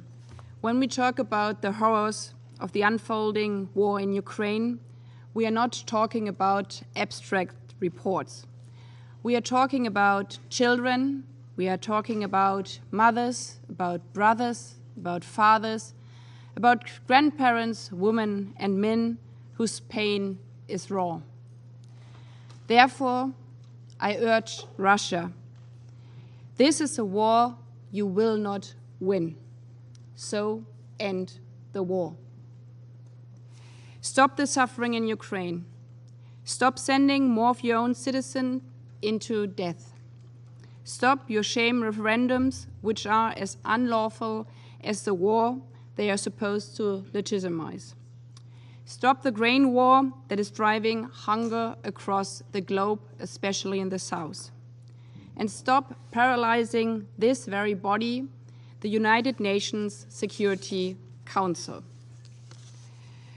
For many of you here and for some in the General Assembly, this war might have seemed like the regional war far away in February 24th. Because in many parts of the world, there's too much suffering itself, driven by conflict, driven by climate catastrophe, driven by the pandemic and by hunger. We did hear this. We in Germany, we could also feel you in this understanding. But I think we all feel together now here in the Security Council, but also in the General Assembly, that since the last 200 days, what is happening can leave nobody around the globe untouched. Now, for 200 days of Russia's brutal war in Ukraine, President Putin's most recent announcements make it clear beyond any doubt. Russia is not conducting a so-called special operation. Russia is leading a full-fledged war of aggression with war crimes, with torture, with rape, even of children. Russia's war is since 200 days is also increasing the hunger, the poverty, the insecurity in the world all around the globe. And I think this is a clear sign that the Russian foreign minister only came in for his own speech and then spoke for quite some while, but didn't even mention the hunger, the poverty, the results all around the world. And today in the streets of Moscow, there are no queues of volunteers wanting to join the war in Ukraine. What we see instead are courageous men, women, and even children taking to the streets because they do not want to be part of this war against Ukraine, and they want not to be part of the hunger war in the world. These men and women feel what we all feel, regardless of where we hail from north, south, east, or west. That all this war brings is pain, death, and destruction. Today, here in this chamber, we have to ask, therefore, ourselves, if we let a permanent member of this council launch such a war of aggression against his neighbor, what would this mean for the United Nations?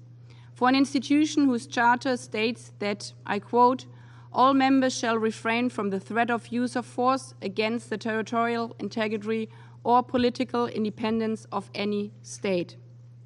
If the charter means anything to us, we must not stand idle by, but live the spirit of our charter, not in spite of, but particularly because of one member misuses its special veto rights in the Security Council. Live up the spirit of this Charter of the United Nations as it has been lifted up by the UN and our Turkish partners who brokered the grain deal. As it is a World Food Programme, which is also supported by Germany, that is shipping the grain to Yemen and to the Horn of Africa. Live up the spirit of United Nations as the United Nations and the International Criminal Court that collect evidence to ensure that the perpetrators in this war are held accountable. Live the spirit of the United Nations as the IAEA that is working to prevent a catastrophe at the Zaporizhzhia power plant and whose efforts are supporting in talks with all sides. Live up the spirit of the United Nations in contrast to the Russian president, because we are the United Nations, from north to south, from east to west, no matter how small, no matter how big. Thank you, Madam President.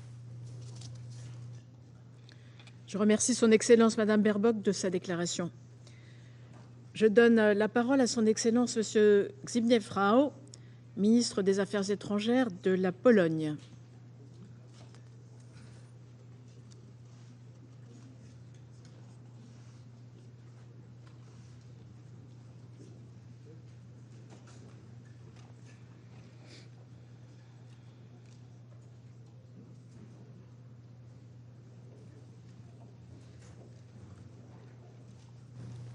Monsieur le Ministre. Thank you, Madam President. Dear Ministers, the main reason behind today's meeting is Russia's decision to attack its neighbor, a fellow member state of the United Nations. Russia, despite being a permanent member of the Security Council, whose responsibility for international peace and security should be even greater, decided to breach the most fundamental principles of our world order. The invasion has shown a total disrespect and disregard for international humanitarian law and human rights law. The Russian forces have committed horrific atrocities, extrajudicial executions of civilians, enforced disappearances, torture, or sexual violence, including against children. Unable to crack Ukraine's military resistance, Russia turned to terror against civilians as a basic tactic of its war. Each day, brings new evidence and testimonies of Russian crimes committed in the occupied territories. We are shocked by the discovery of chambers of torture and mass graves containing bodies showing signs of torture and brutality in newly liberated Izium. With new reports coming, Izium may become another symbol of Russia's barbaric methods. Against this dire background, Poland continues to advocate for full accountability for all the violations and compensation for the inflicted damage. We support the investigations by Ukrainian prosecutors, investigations initiated by other states. We have been closely cooperating with the International Criminal Court Prosecutor's Office. We were among the broad group of the OEC participating states who twice invoked the OEC Moscow mechanism. We support the work of the UN Human Rights Council's Commission of Inquiry. Also, we have opened a domestic criminal investigation into Russia's war of aggression.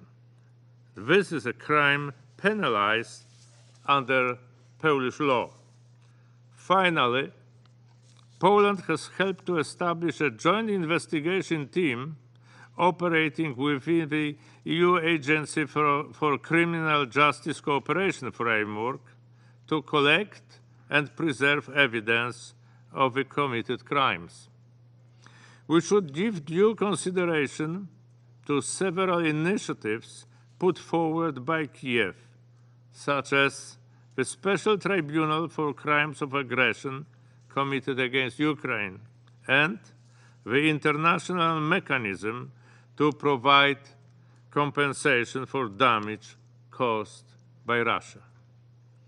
Let me reaffirm Poland's solidarity with the people of Ukraine, who have shown remarkable courage, resolve, and resilience. They have stood up for their country and their independence with bravery and determination. Now, it is our turn to stand up for the principles that protect us all. We must hold Russia accountable for the invasion and all the crimes committed in the course of this aggression. Thank you, Madam President. Je remercie son Excellence M. Rao de sa déclaration. Je donne la parole à son Excellence M. Gabrielius Landsbergis, ministre des Affaires étrangères de la Lituanie.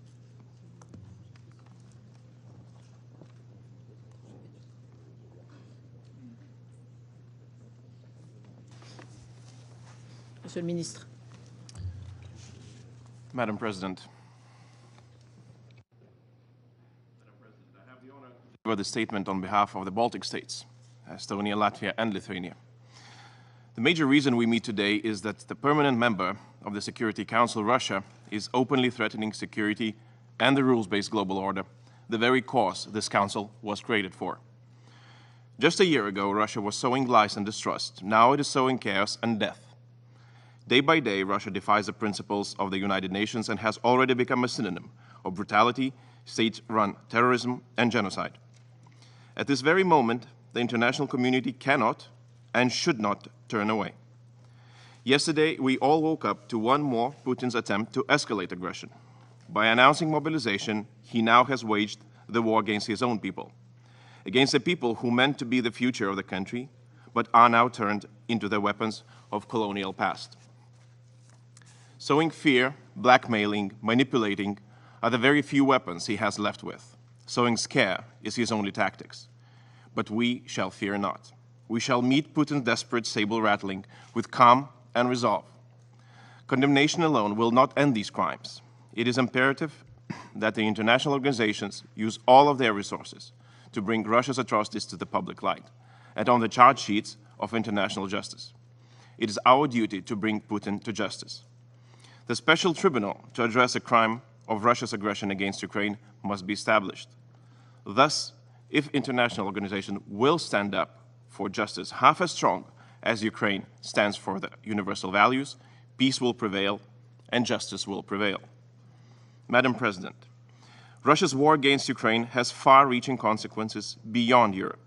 Ukraine is one of the major exporters of wheat, corn, and sunflower oil. Thus, we shall make it very clear the shortage of food is due to Russia's aggression against Ukraine and due to the blockade of the Ukrainian ports, and not because of internationally imposed sanctions. And as if the charge sheet was not full enough, the Moscow regime has now pressed the button of nuclear threats, knowing that we all know that the consequences of the disaster in Zaporizhia may be potentially worse than Chernobyl or Fukushima. But we shall fear not. We shall use all the power of international community to demand from Russia the unconditional withdrawal of its military from Zaporizhia. Madam President, when we say Ukraine, we mean true courage and unbeatable resilience. Ukraine fights for every principle the UN stands for. Ukraine fights for every one of us. Therefore, Madam President, I call on this Council, do not fear to act, fear of your doubt and indifference. I call on every state, we still have a chance to preserve peace and security by taking right decisions to defend the rules-based international order. I call on the entire international community. Accountability matters, and justice cannot be escaped. This is the momentum when we have the chance to decide in what world we want to wake up tomorrow. And just before I go, I want to remind that it's not just only Russia that shall be held accountable. The regime of Belarus shall be on the charge sheet too. Slava Ukraini. I thank you. Je remercie son Excellence Monsieur Landsbergis de sa déclaration. Je donne la parole à son Excellence Monsieur Vladimir Makey, ministre des Affaires étrangères du Bélarus.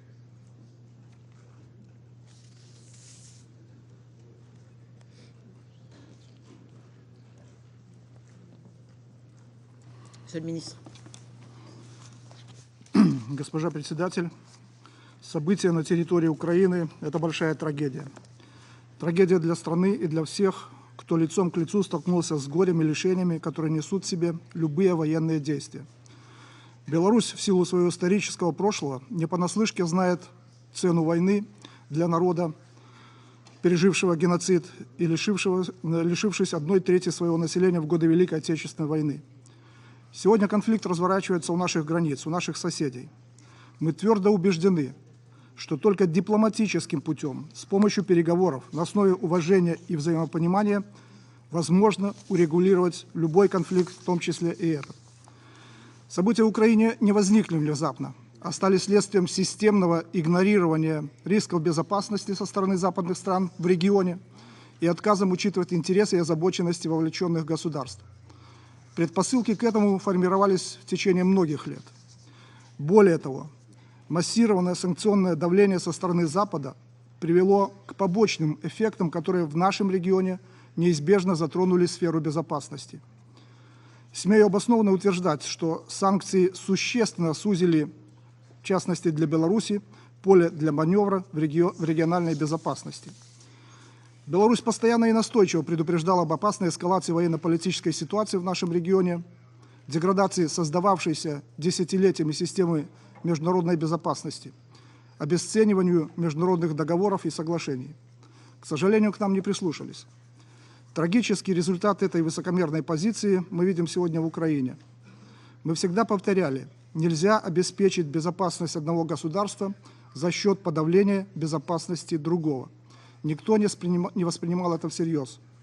Теперь мы пожинаем плоды. Беларусь сделала и продолжает делать все возможное для содействия реализации шагов, направленных на прекращение конфликта и укрепление региональной и международной безопасности. Приведу лишь некоторые факты. В 2014-2015 годах Беларусь предоставила площадку для переговоров и достижения соглашений Минск-1 и Минск-2 по урегулированию конфликта в Украине. И как бы кто ни пытался ерничать на сей счет, как бы кто ни пытался отрицать это, но соглашения тогда снизили уровень военного противостояния в разы на тот момент. В 2014-2019 годах мы обеспечили проведение в Минске более 120 заседаний трехсторонней контактной группы по урегулированию ситуации на востоке Украины. Мы участвовали в диалоге со всеми заинтересованными странами, включая наших европейских партнеров, предлагали конкретные шаги по поддержанию мира и безопасности. В этом зале, наверное, никто не знает об этом, но в 2014 году, когда возник Майдан в Украине, тогдашний премьер-министр Польши позвонил опальному в лице Европы президенту Лукашенко и попросил его совета, что можно сделать для того, чтобы в Украине прекратить нагнетание напряженности. Президент Лукашенко направил тогда министра иностранных дел в Варшаву, вашего покорного слугу, с конкретными предложениями, которые были выслушаны с интересом. И было сказано, что я посоветуюсь с канцлером Меркель и президентом Олландом, и мы свяжемся с вами. К сожалению, после этого ответа не последовало. Видимо, не хватило смелости работать с Беларусью, которая тогда находилась под санкциями. В этом году на территории Беларуси прошли 3 раунда российско-украинских мирных переговоров, по итогам которых все участники, и украинские, и российские, однозначно заявили о конкретных позитивных перспективах в плане урегулирования конфликта. К сожалению, через некоторое время этот позитивный процесс был прекращен. С началом конфликта мы предлагали нашим украинским коллегам установить прямой контакт с российской стороной, были готовы оказать в этом необходимое содействие. Однако наше предложение было проигнорировано. Не знаю почему, но еще задолго до специальной военной операции, которая была начата Россией, еще в декабре 2021 года официальные украинские лица объявили Беларусь враждебной страной. Это при том, что мы соседи, что мы хорошо торговали, и никогда у нас не было никаких проблем. С конца марта 2022 года Беларусь ввела безвизовый режим для украинцев и всех иностранных граждан, спасающихся от боевых действий в Украине. Им предоставлялась необходимая помощь, в том числе гуманитарная, сразу после их прибытия в Беларусь. С февраля 2022 года Беларусь приняла более 50 тысяч граждан Украины. Всего же с 2014 года наша страна приняла более 200 тысяч граждан Украины.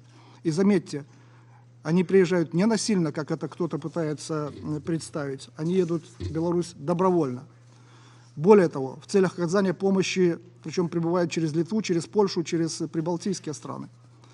Более того, в целях оказания помощи гражданам, прибывшим на территорию Беларуси из Украины, президент Беларуси 14 сентября подписал в новой редакции указ о пребывании граждан Украины в Республике Беларусь, в соответствии с которым предусмотрено предоставление украинским гражданам прав наравне с белорусскими гражданами. К сожалению, конфликт не сбавляет свои обороты, идут боевые действия, продолжается бесконтрольная накачка Украины вооружениями из стран Запада, поощряется деятельность украинских экстремистских формирований, проповедующих методы насилия и идеалы неонацизма, всячески подогревается межнациональная ненависть и рознь. Войска НАТО сконцентрированы у границ соседних стран, в том числе стоят у западных рубежей Беларуси, Польши и странах Балтии. Развернута агрессивная антибелорусская кампания, направленная на очернение Минска в контексте этого кризиса. Беларусь причисляют к пособникам агрессора или вовсе выставляют стороной конфликта. Мы говорили и продолжаем говорить, Беларусь никогда не выступала за войну, но мы и не предатели. У нас есть союзнические обязательства, и мы твердо следуем и будем следовать духу и букве международных договоров, участниками которых мы являемся. При этом Беларусь ответственно заявляет, что ни один белорусский солдат, ни одна единица техники не были направлены в Украину для участия в боевых действиях. Независимые эксперты ОБСЕ подтверждают, что Беларусь не является участником международного вооруженного конфликта согласно нормам и принципам международного права, о котором здесь много говорилось. Все звучащие обвинения в адрес Беларуси со стороны Запада абсолютно беспочвенны и голословны. Минск, как непосредственный сосед, заинтересован быть участником переговоров между Россией и Украиной о стратегическом мирном урегулировании и готов создать все необходимые условия для их продолжения, в том числе и на белорусской земле. И финальные договоренности должны учитывать в том числе интересы белорусской стороны. Уважаемый господин председатель, укрепление безопасности национальной, религиозной, региональной, глобальной должно осуществляться не за счет наращивания военного потенциала НАТО, а посредством универсальных, приемлемых для всех двусторонних и многосторонних механизмов по укреплению доверия. Только равноправный и взаимоуважительный диалог, направленный на устранение разногласий, способен предотвратить конфронтацию в нашем регионе. И последнее. Все войны рано или поздно заканчиваются за столом переговоров. Это непреложная дипломатическая истина.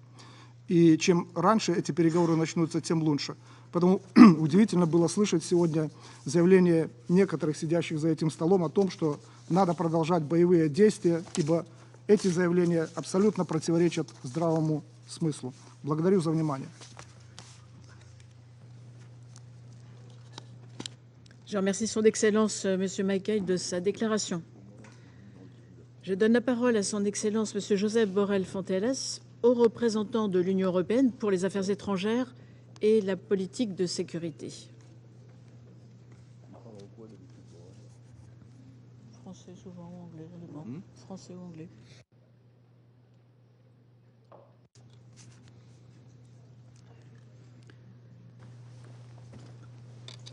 Monsieur le haut représentant. Madame la ministre, merci beaucoup à la présidence française du Conseil de sécurité pour l'organisation de cette séance cruciale. It's more than 6 months now into this illegal, senseless, and brutal war. As it has been said by many here today, this is a frontal attack on the United Nations Charter and the international rules-based order. It's a chemically pure attack on the United Nations Charter. Let's join our voice to the International Court of Justice that has ruled that Russia must halt its invasion immediately. By large majorities, the General Assembly has adopted resolutions calling on Russia to stop its aggression. Morally and politically, Russia has already lost the war, and increasingly, it is losing on the battlefield as well. Ukraine will prevail. The whole world has heard President Putin's latest announcement and his plan to go ahead with sham referenda as a prelude to illegal annexation, which will be never recognized. And also his mobilization of 300,000 reservists and his open nuclear threats. By all that, world security is in danger. Global leaders meeting at the United Nations in New York this week must send a clear and united signal that the use of weapons of mass destruction is unacceptable in any circumstances. I am encouraged by the many statements I heard here today about this issue. Regrettably, President Putin is continuing along the dangerous path of escalation. He's trying to intimidate Ukraine and all countries that support Ukraine. But this will fail. It has failed in the past and it will fail again, as all wars of invasion eventually do. But how many more men, women, and children need to die before the Russian president decides to silence his guns? This war is more than a war in Europe. At stake is the protection of weaker states from more powerful ones. Do we want the global rule of law, or do we want the law of the jungle? Do we believe in the spheres of influence, or on the free choice of sovereign states? This war is a tragedy in so many ways. In addition to the terrible casualties and the destruction caused in Ukraine, Russia is dragging the world into an economic recession and a global food crisis. As the European Union, we do what we can to counter this fallout. Our support for global food security amounts to more than 7.7 billion until 2024. We support the Black Sea Grain Initiative facilitated by the Secretary General and Turkey. Together with our European Union solidarity lanes, this has helped to lower global food crisis, but unhappily not to cancel it. 2/3 of the Ukraine grain exported this way goes to those countries that need it most, not to the Europeans. The core issue today is accountability. Russian armed forces have been terrorizing civilian populations and are committing countless unspeakable crimes: mass murder, destruction, rape, and forced migration. All victims of Russian aggression deserve justice and reparation. We have seen the recent images from the massacres in Izium follow the pattern we saw in Bucha and elsewhere. As Russian troops are expelled, we discover the true horrors of the occupation. As President Zelensky said in the General Assembly yesterday, where there have been crimes, there must be justice. Otherwise, peace will not be possible. We will do whatever it takes to ensure accountability. We rely on the International Criminal Court and on the Ukrainian authorities. We are supporting the ICC financially and technically, and assisting the Office of the Ukrainian Prosecutor General by providing training, expertise, and equipment, including on collective evidence. Madam President, ensuring accountability is the responsibility of all of us. We owe this not only to the victims, but also to the next generation, to the future of Ukraine. Because fighting impunity today will contribute to a more secure and just future for all. Thank you. Je remercie Son Excellence M. Borrell Fonteles de sa déclaration. Il n'y a plus d'oratrices ou d'orateurs inscrits. La séance est levée.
pressure in various parts of Ukraine, which will be shared with associated West, which means that Russia will then be able to claim those territories are its own, which then means that it can then say that Ukraine is attacking Russian sovereignty territory, and then if we take for face value, that means he can use whatever weapons he has at his disposal to defend and to create a protective defense of his own land.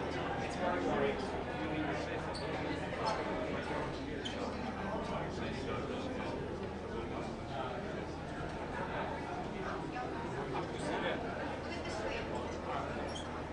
Hi, Stephanie.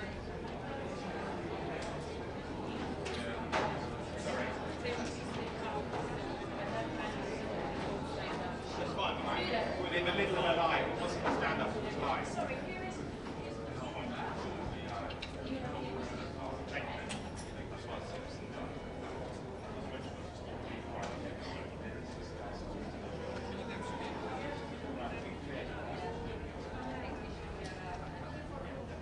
Do you support Mexico's freeze plan?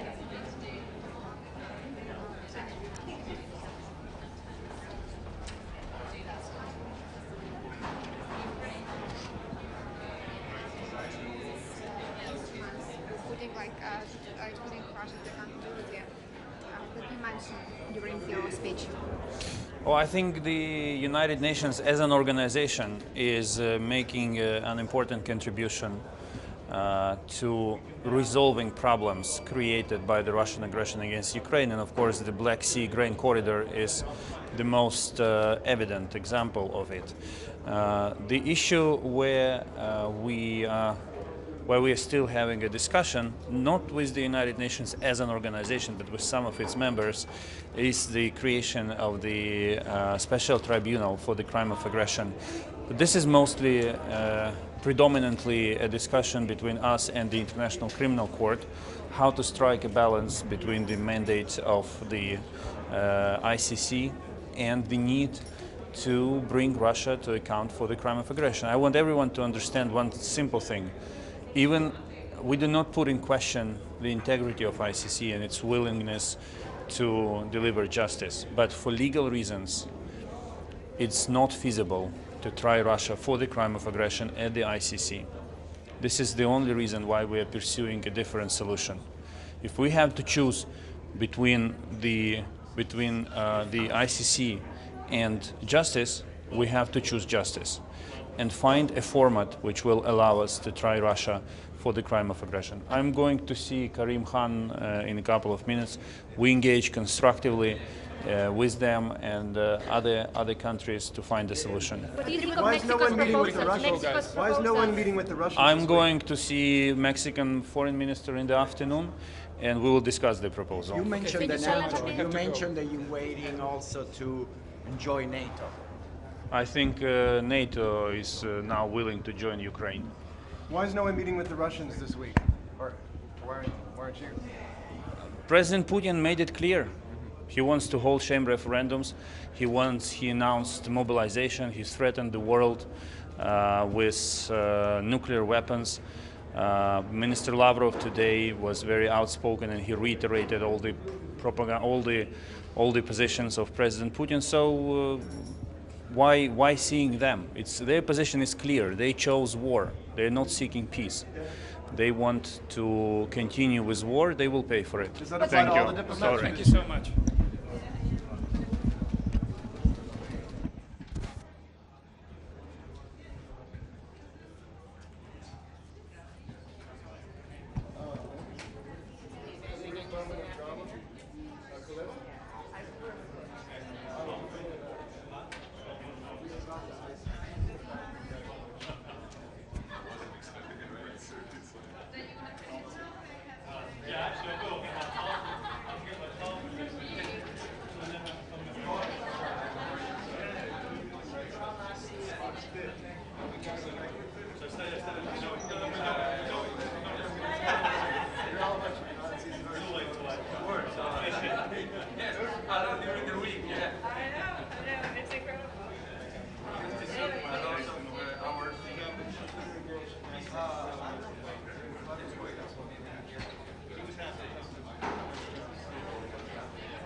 okay?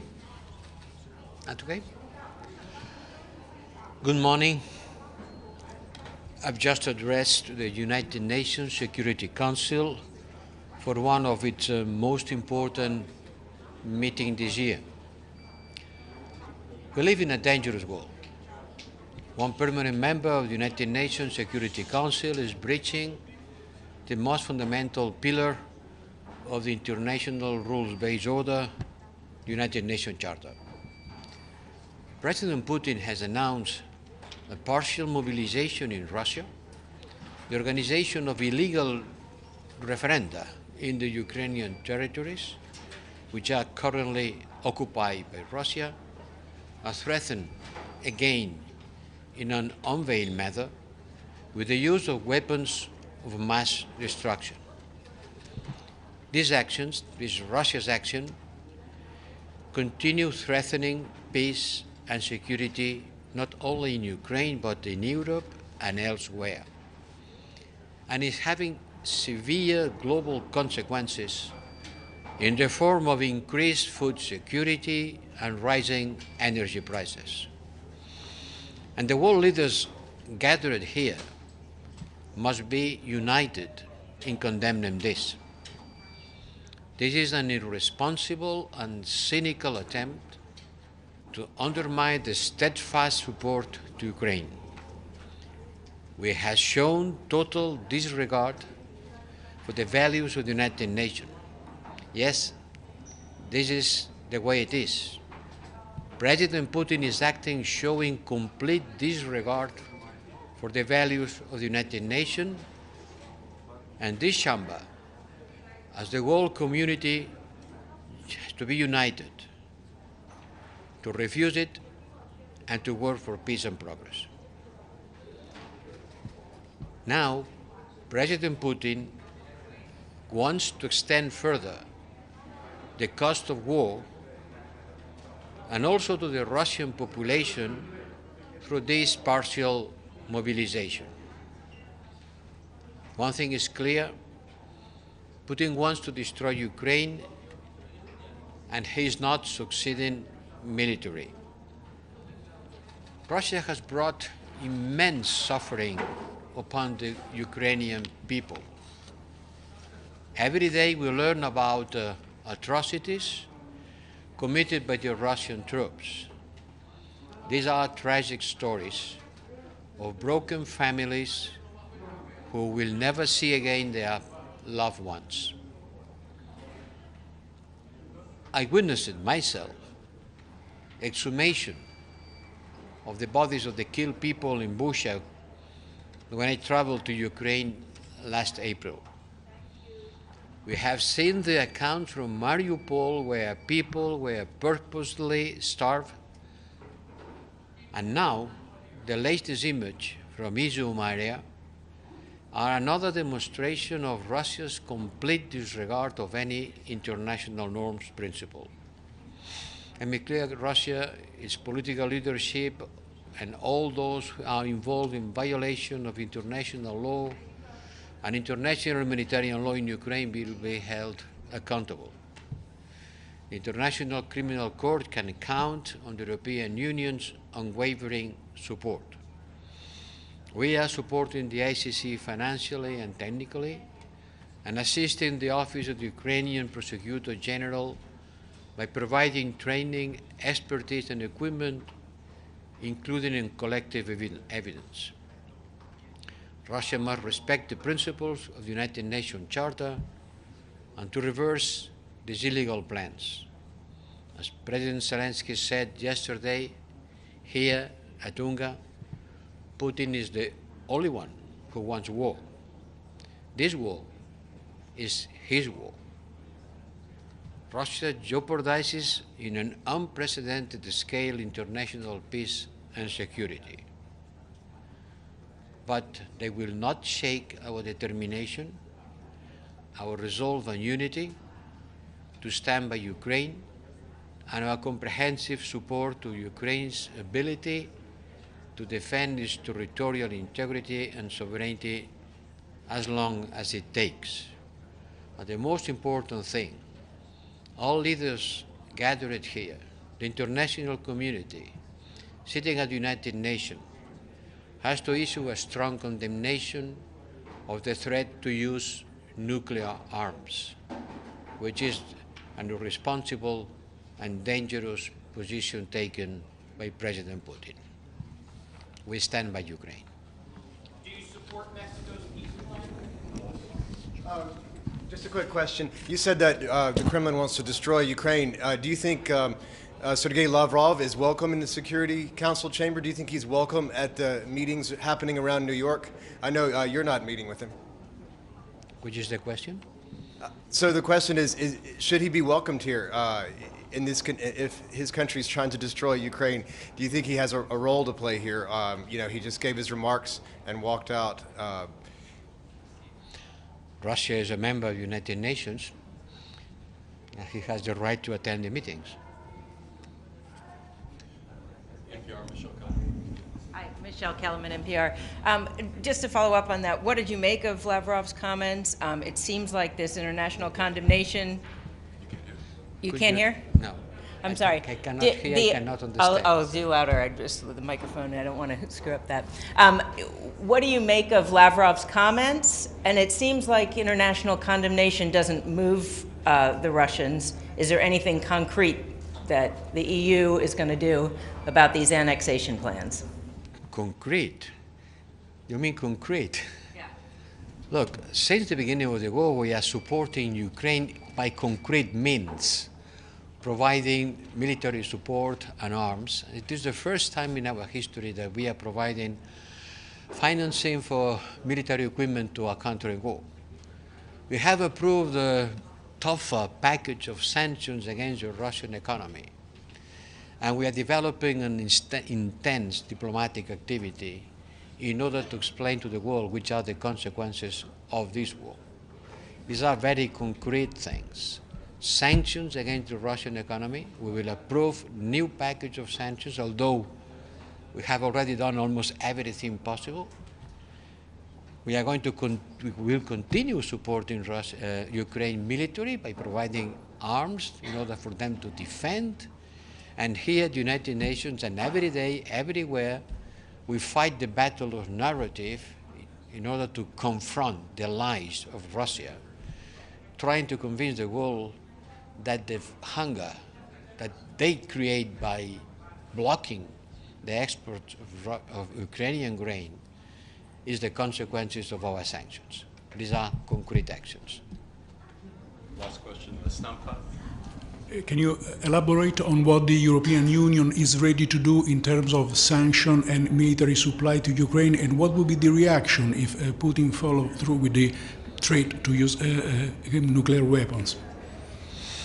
Look, we know that Putin is being pushed to the corner by the success of the Ukrainian military and their counteroffensive.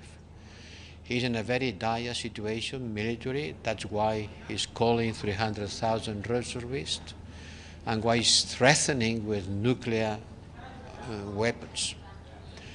It's certainly a dangerous situation because we don't know what Putin is able to do. We don't know. He should go to the negotiation table and stop the war.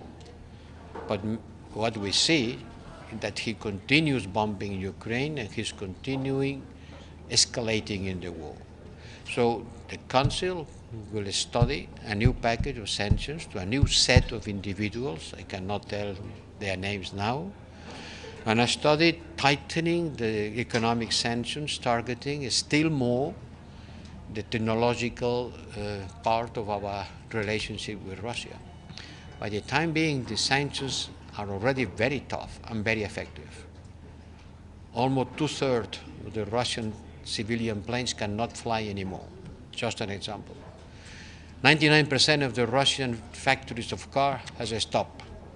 45% of all technological components come from Europe, and they have stopped also. We have to continue stubbornly, relentless, continue. This is not the moment to weaken our support to Ukraine. This is the moment to continue supporting Ukraine militarily, economically, and diplomatically. Thank you very much.